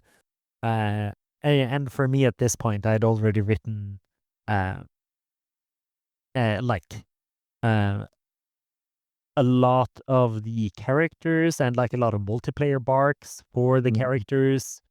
Um, and we kind of took a long hard look at the game and went like, okay, um, this doesn't really make sense as a multiplayer game in the way we have been making it. Uh, Maybe this is just more fun and much, much easier for us to make if it is a single player experience. yeah, And of course, that opens a different box entirely of like, what does that mean for the game? right. Uh, And what is fun? Like, yeah, that must have been a hard choice though, right? I think I think we kind of got to the point where it felt very natural, Oh, so it didn't end up being particularly difficult, uh, especially since like so many people on the team were already used to the single player experience of like mm, testing by themselves. Uh, that it kind of went like we had had some multiplayer tests and just uh, we were having these conversations about what like, oh, is this just not that good as a multiplayer game? And when we sort of mentally made the change, it didn't change that much for us. right, Uh, but that it did open a huge new question, which was if this isn't a uh, multiplayer game, what does the single player version of this look like? right. Uh, So and in niche, yeah, this was a bit different from the Paradox experience with Crusader Kings, where you felt like relieved. Oh, like thank God we can uh, not worry about that. This was more like, okay, this is not working, so now we get to see what happens next. What can we do? yeah, and we had like no kind of guiding principle. Like just as a parallel, the Crusader Kings experience was one where we could always look at the previous game and Mm, ask like, how did this work? What like was it good or was it not good that it worked this way? For Haste, we knew that we had like a core gameplay that was really fun. Um, and then we kept kind of like fumbling in the dark for a good structure for that kind of game. I see. And uh, what we ended up settling on at first was this kind of uh, uh, more of a kind of traditional level based sort of thing, which is also something that like Landfall hasn't really done much of in the past, but where we were already at that point procedurally generating levels, but it was like a development tool where you could set up parameters for a level in order to kind of try to look for an interesting one, and then we would save that level and be like, oh, this could be like a level that we regularly return to, um, and that, I guess, vision was more of like a game with a set number of levels, and you would play through them from start to finish, and they would get increasingly difficult, and there would be uh like time trial aspect to it where you could like improve your score essentially Mm, uh, in a given level and just play that one over and over. yeah. Uh, and that was um that led me to kind of sit down and be like, oh, okay, so now we have a game with characters and like a single player campaign, a linear single player campaign. Uh, okay, I guess I have to sit down and like write a kind of narrative plot based story where like things happen over the course of the game. Yeah. Um, so I got to work on that stuff. I was also at the same time doing like splitting project management duties with one of the main designers on the project. Um, so I had quite a lot of insight into what was going on at any given moment and kind of how it was shifting, which was extremely helpful uh, for me being able to do anything Oh, in the yeah. project. I think in terms of I mentioned that I think Maschinen-Mensch was way more structured than the teams I worked with at Yeah. Paradox. Uh, I think Landfall and the Haste team were the least structured, Oh, wow. uh, where uh, by far, very much kind of the spirit of just sitting down and working on a thing, and then seeing what happens. Just So follow your interest. yeah, and like uh, you know, I am like I say this with um love in my heart for these people, but also just overall terrible communicators. Oh, wow. Of just like the kind of thing where their ideal, I think they're the ideal scenario for a lot of people on the Haste team would be to just be able to sit down and just focus 100% on the work. And then if someone needs something from you, they should just read your mind, Mm, uh, so you can all be on kind of the same creative wavelength and without having to worry about things like having calls or meetings or uh, expressing a creative vision yeah. in terms that other people can understand. Well, Uh, I'm all the more impressed now that the game 1 got finished and 2 was very, very successful. yeah, I think but it's also, I mean, it's worth mentioning that Landfall has a history of successful game releases. Oh, yeah. Kind of despite everything, it's been like they're clearly making it work. Yeah, hey, if it works, right? Yeah, yeah. And of course, you can say like that means that there's a lot of people kind of around the edges doing cleanup and like Mhm. structuring things S in order to make it work. But yeah, I mean the games themselves are generally beloved and Mhm. financially successful. So Yeah. So I guess, you were saying that initially you were going to have levels, but this is still not what happens, right? yeah, yeah, yeah.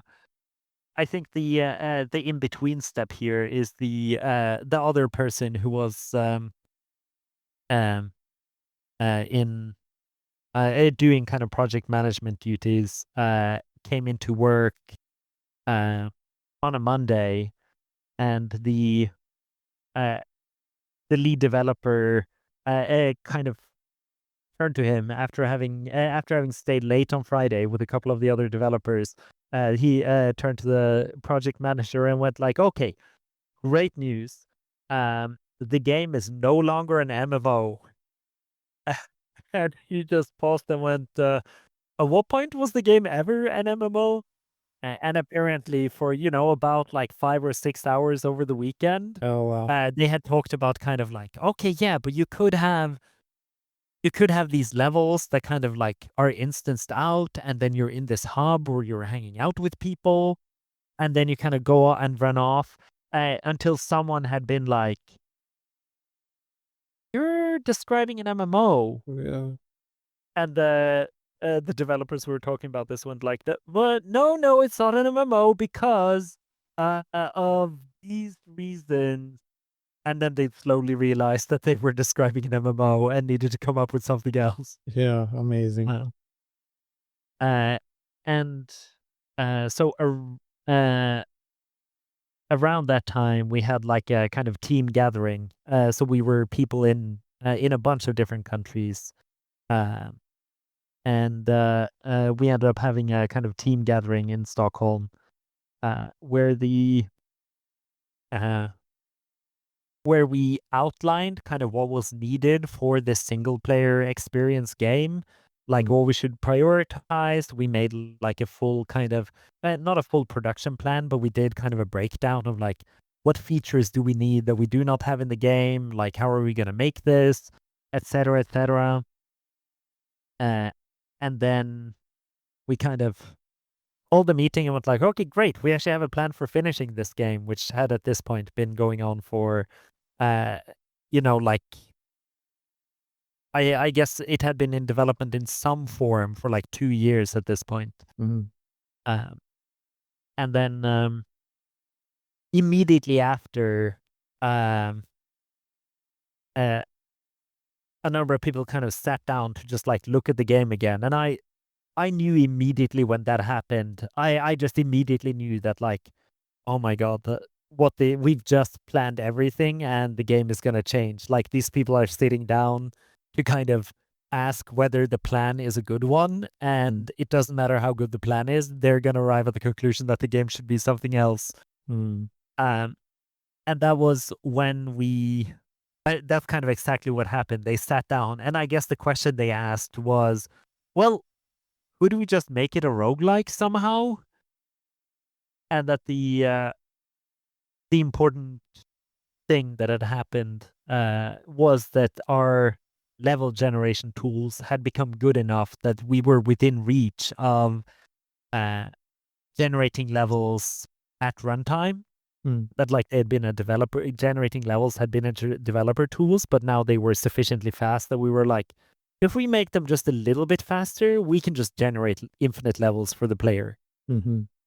Um, and that ended up being the path we went down for the we're kind of the last part of the project.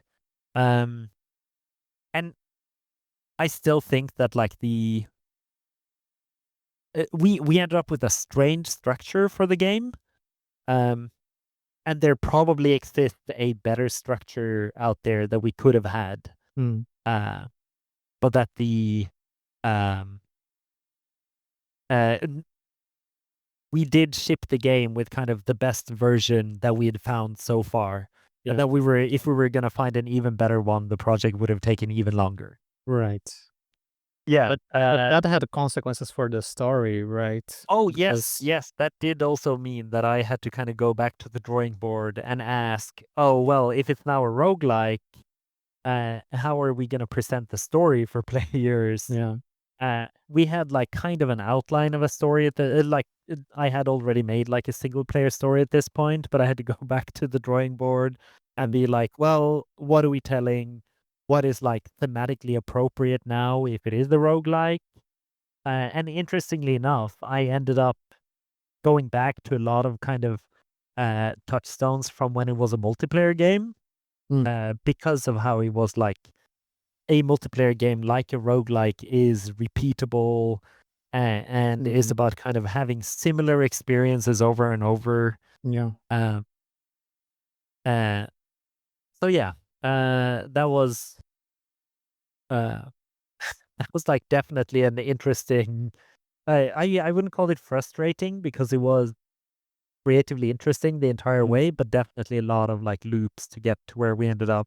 Yeah. Uh, and one of the things I felt that worked really well for that project, that I wouldn't have been able to kind of achieve, I guess, if we had gone in a different, or if the development had gone in a different way, was the fact that we had made kind of a cast of characters and a setting Mm. so early in the process that the team was able to develop like a really strong sense of ownership and like the development team itself um had like a very strong understanding of the characters' personalities, Mm. uh, and they kind of I almost worked a little bit like uh, mascots for development. That like something would come up and people could make references to like how specific characters would respond to that Mm. situation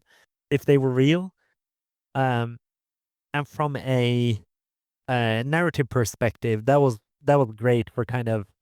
Uh, Developing them and for getting help from the team to develop them, and to understand what was appealing to people about them very clearly, and then extrapolating to what would be appealing for a broader audience in That's them as really well. interesting because the characters and the story were a way to harmonize the team and for the team to communicate in this uh, language that the team could talk about these characters, and at the same time you could also use that to iterate on the characters. People would have ideas and you could improve upon that. Is that it? Yeah, yeah, exactly. Mhm. And I think that especially in a scenario where the question of exactly what the game was so much in flux, Oh yeah. the fact that there existed this kind of this core to it, that Yeah. team members could always could look to, uh, I think was very helpful. Um, I think Yeah. so. The project ended up going on like much longer than anyone expected or hoped for. Mhm. Um, but that I think it really helped to have this kind of anchor that the team Mhm. could look to. Yeah, that's really cool. But it ended up that the game released with one playable character. Is that right? Yeah, yeah. So that was again like a thing where the other characters are like very present in the game through the story and like through as characters you kind of use to interact with different gameplay systems. Mhm. Um, but then we went from actively working on multiple characters with like different abilities and stuff for a multiplayer version, um, and then uh, going from that to reducing it down to saying that we wanted to have like three playable characters. And then as we were approaching the final stretch, we had uh, we took the entire team and spent a month together working on the game in Mexico City, Mm. uh, as like a convenient location to bring everyone. Not Yeah. super convenient, but being in a city where you can kind of meet up and be in the same location, talk about Yeah. everything. That was kind of where we figured out the final iteration of the game, and then development past that was kind of delivering on what we had figured out in Mexico City. Um, and the uh, uh, so that there was kind of this final step, I guess, of figuring out what the game is there. And while we were there, we asked this question of, well, how much longer do we think it will take to finish the game if we have 3 playable characters compared to saying we have just 1 playable character? Yeah. Uh, and that was kind of when we reduced it to 1, which once again necessitated like a change to the to the Mm, story and uh, yeah, figuring out the details. So like, okay, actually, this story now needs to be told from a singular perspective. yeah. Was it an easy choice? Like, oh yeah, this is obviously the one character, or Yeah. So both the fact we kind of had like a team sit down at the start of that trip where we were like, what do we need to do while we're here? And we started talking about the 3 characters, and I don't even remember who brought it up, but someone was like, "But didn't we just have 1?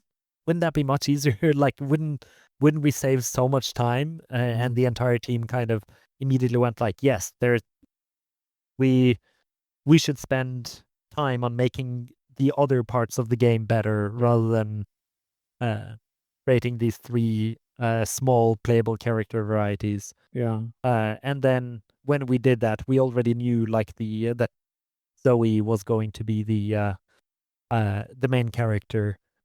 She was kind of a focal point for Mm, um, a lot of the story. She was the first character we like modeled and animated. mm, We had like an earlier version of her than the one we actually shipped with, yeah. um, and she had just kind of been like, yeah, at the core of the games is pretty much the beginning. Yeah, nice. Okay, so and I guess at this point it was just getting it finished, getting it out, iterating. Yeah. Uh, so that involved like again quite a few. It sort of ended up being not as straightforward as that, but uh, the in the final year of development, like a handful of developers on the project had gone away for a month to make a different game, Mm, um, and that was content warning. Which ended up Landfall had this tradition of releasing a game on April Fools. mm, Uh, so they made content warning in like a very short span of time in order to be that game. mhm. And that ended up like blowing up hugely Oh, yeah. and kind of taking time away uh, from Haste development as well, which kind of contributed to delaying things a bit. But uh, in so when uh, as we were approaching the end of Haste, they wanted to do something similar, like not with the expectation of kind of making another content warning, but have a break and make a different game in a short amount of time. Mm, Um, and that was at the same time as we had decided uh, to release a demo for the game. Um, so then we ended up with essentially like uh, the last few months of the project being kind of a continuous sprint where uh, we lost like most of our programmers for a while mhm, also working on releasing this demo. And then the demo came out and like needed maintenance, but then we also knew we were going to release the full game pretty shortly afterwards. So we immediately had to kind of uh, get everything ready for the full release. Um, and then everyone were kind of just like panicking a bit and throwing things together mm, for the actual full release of the game at the beginning of April this year. So it was a very hectic and chaotic experience. mm, Uh, but I guess to contrast uh, with the earlier development, which had been very hectic, no, very chaotic, but not as hectic. Yeah, and now it's it's released, one of the metrics that I was kind of looking for was the question of whether people would be making like fan art of these characters. Mhm. And on that front, I'm personally very happy with the result. Nice. Uh, and like for the narrative as well. I I was because I was doing a lot of project management stuff and some like technical work as well. In the uh, you know last uh, year, half a year before release, I was kind of worried that the story stuff was falling to the wayside a little bit. Um, but actually, the end result ended up being really good and like has uh, it's been really I've been really happy with the response it's gotten. Uh, occasionally we'll have people coming on the Discord, um, talking about how much they love specific characters Mhm. or about how uh, we have like a bit of a fake out. If you fail against the final boss, the game pretends to delete your save. Mm. And there's regularly people coming on shouting like, "What the fuck? The game? What are you talking about? The game deleted my save? What? Just because I failed the final boss? I can't believe it did this. Why would it do this?" And then they go back to the game and actually click the new game button and realize that they've been duped, and they'll come back up the Discord and go, "Oh, now I see. Never mind." Uh, and Nice. yeah, people talk about the uh, ending, like interpreting kind of in a way what it means, and I've seen a lot of good discussions around that. I've seen some people say that it made them cry, which Mm. is obviously very gratifying as a writer. Yeah. Uh, so I'm in the end, I'm very happy with how that all played out. Yeah. So even though it is a roguelike, this is probably the most complete narrative that you wrote, right? Because the games before were more procedural. Yeah, it's kind of interesting because it has this roguelike structure. It does have some layers of uh, randomness and Mm. I wouldn't say procedurality, but the order you experience the story in can vary quite a bit, depending on like how many tries you need on a given level, etc. And I was interested in doing kind of more stuff with that than I did. Kind of uh, inspired by something like Hades, which is very good at Mm. commenting on what is happening in the gameplay Yeah. for the player. Uh, I did not have time to like do as much of that stuff as I would have liked. Mm. Um, but it's still so. But at least I had like this framework for, like you say, telling a complete linear story. Mhm. Uh, and yeah, that was a very interesting experience. And after having worked on so many procedural uh, narrative games, I was kind of asking myself a little bit like, can I do this? Is this going to be any good, or am I like completely out of practice here? Uh, and then, yeah, like I said, I ended up being very happy with the results, but I was Yeah. definitely deeply uncertain up until the very end. Yeah. No, it's great that it worked out well.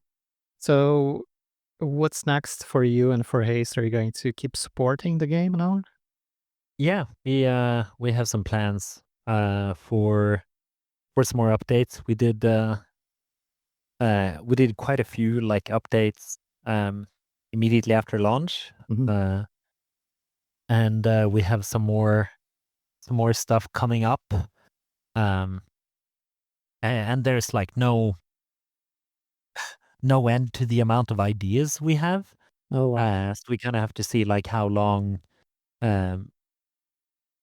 how long we as a team are kind of interested in continuing to work with it. Like the work changes quite significantly now that it's out and there is like a community of people playing it. Mm. Um, but we are definitely doing like even more than we have so far. I don't want to say too much about kind of what our specific plans are or for how long, because that's usually Mm. uh construed as a promise Yeah, if people hear it. Uh, but I can definitely say that we are doing some more stuff with the game. that's very nice. Yeah. Um, We have yeah. I wanted to talk about your own projects and prototypes as well, and your ideas for, I guess, I don't know if you have any projects in procedural narrative, or now that you have written a more linear narrative, if that's something that you want to explore. How's that? Yeah, I'm like I kind of try to well, not try to. I end up usually having like a few different side things going at any one time. Mm, Um I'm definitely most of them usually have to do uh with like systems to some degree, like kind of playing around more on the strategic side, I suppose, of like my career.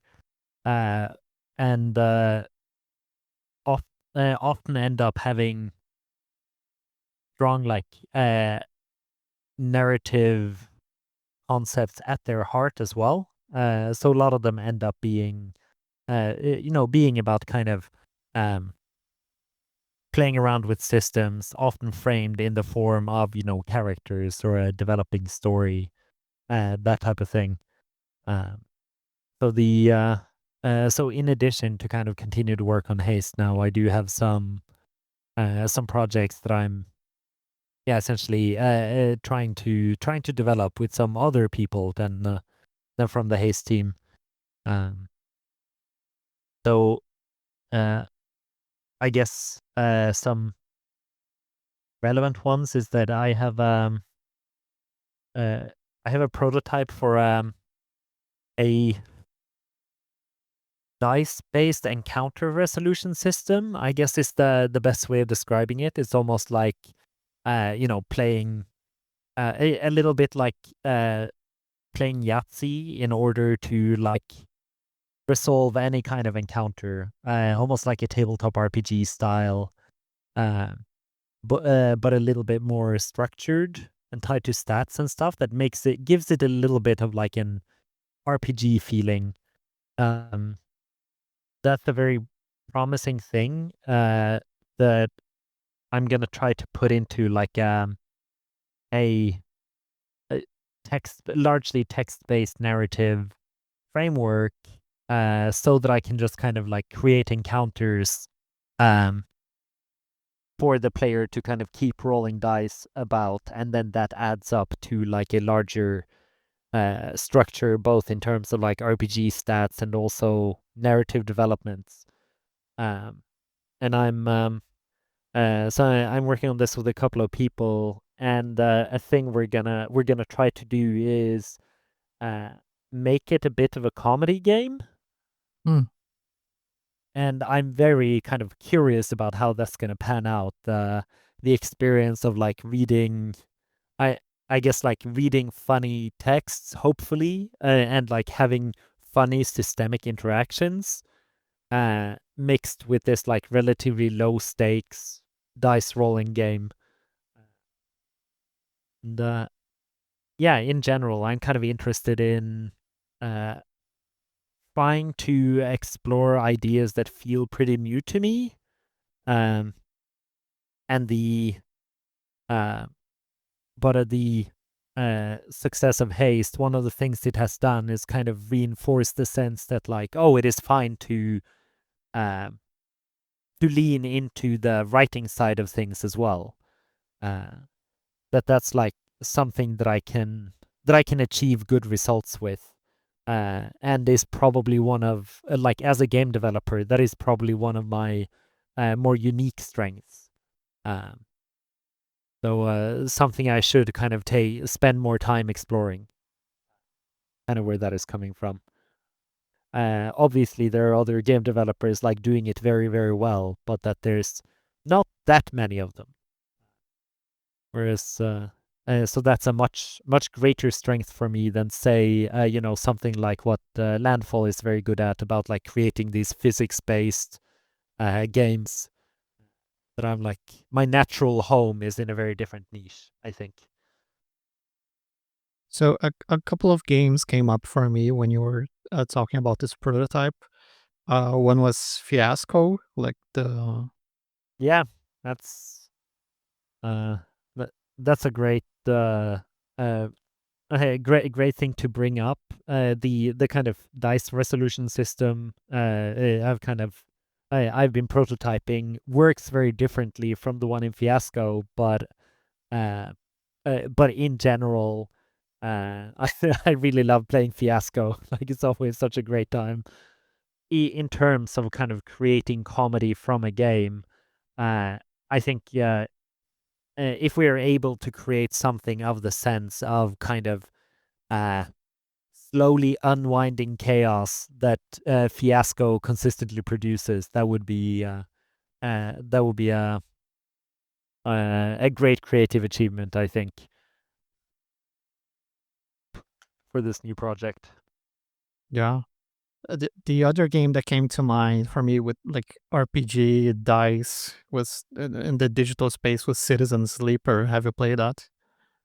Oh yeah, yeah, that was one of the inspirations for this prototype. Not that the system is very similar, but the core idea of, well, you can move around in a narrative space and have like a relatively basic system that dictates how you interact with things in that space, was something that I specifically wanted to try to find like a new approach for.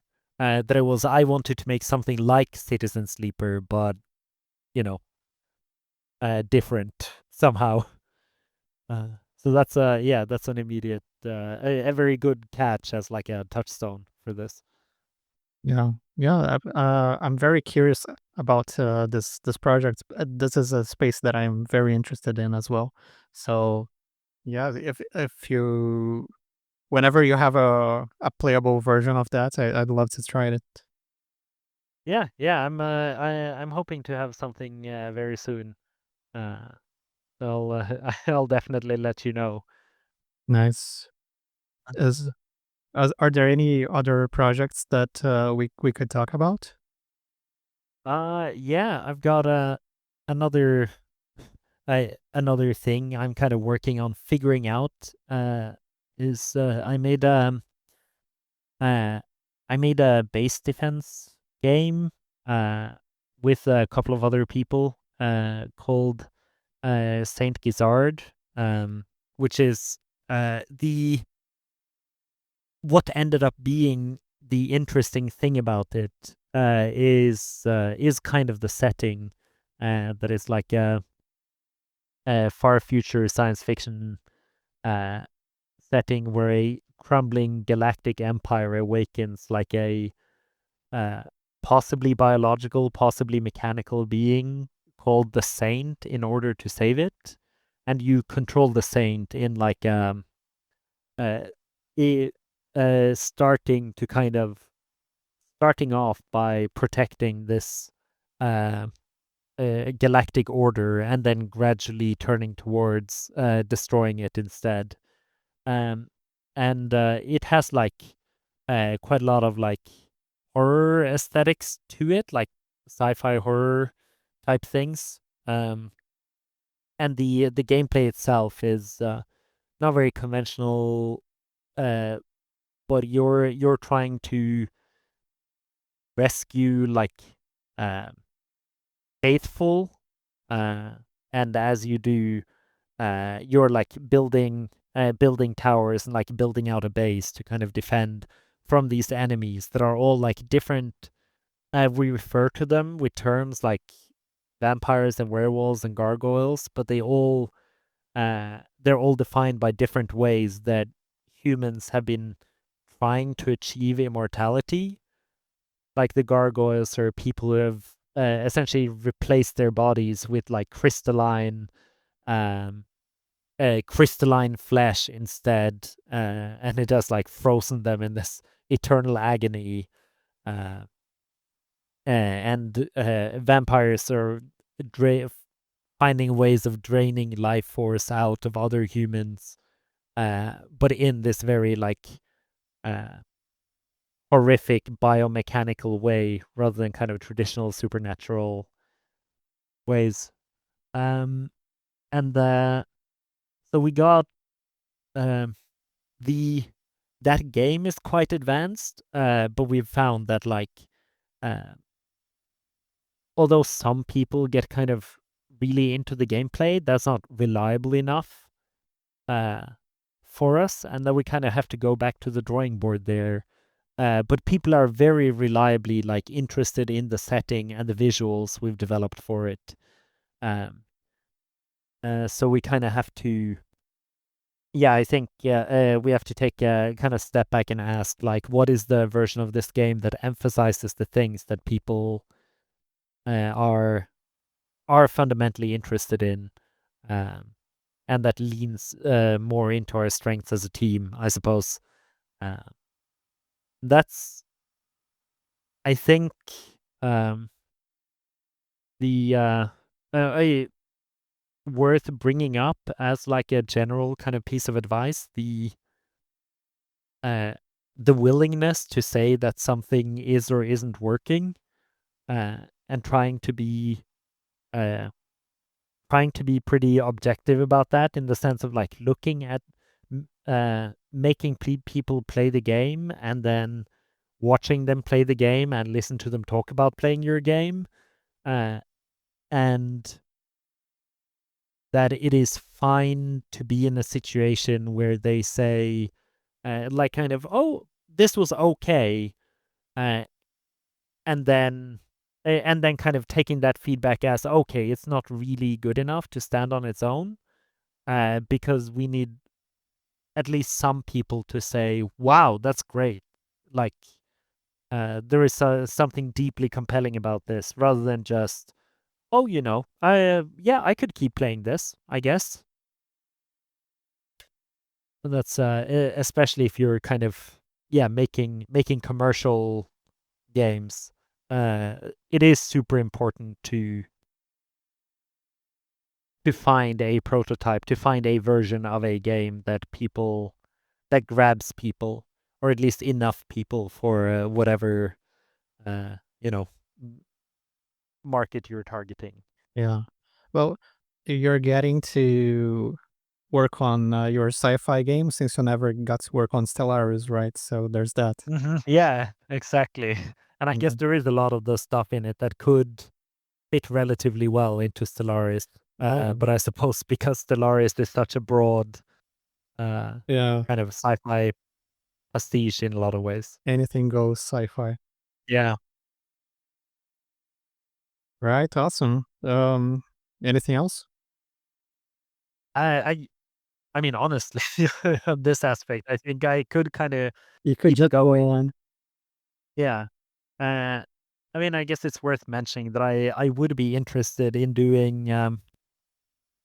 uh, doing some stuff that is kind of in the same space as Crusader Kings again. Mhm. Um, but I'm mainly interested in working with kind of small teams on smaller projects, which does Mm. put a limit on how much you can do. Yeah. But that finding a space where you can have kind of the high degree of complexity, like strategic complexity, but also uh, framed as being character driven. Mhm. Uh, I think that's a space that I would very much like to come back to in some ways.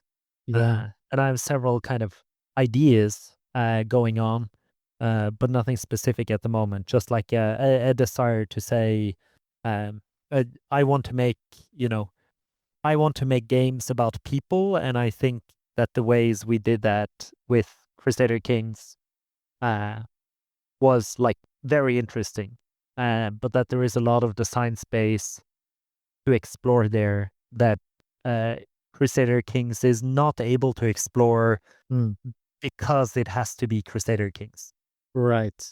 Yeah, I agree with you completely, and it's a space that I am very interested in as well. So I look forward to seeing you work on that space again, and I really hope that you do. Yeah, and I look forward to seeing what comes out of your interest as well. All right. Thank you very much, Peter, for your time and all the wisdom that you shared and your stories. Hopefully, there's something in there. Oh, for sure. Yeah, no, it's very interesting. I love to learn more about everything that you did, and thank you again. Yeah, thank you so much.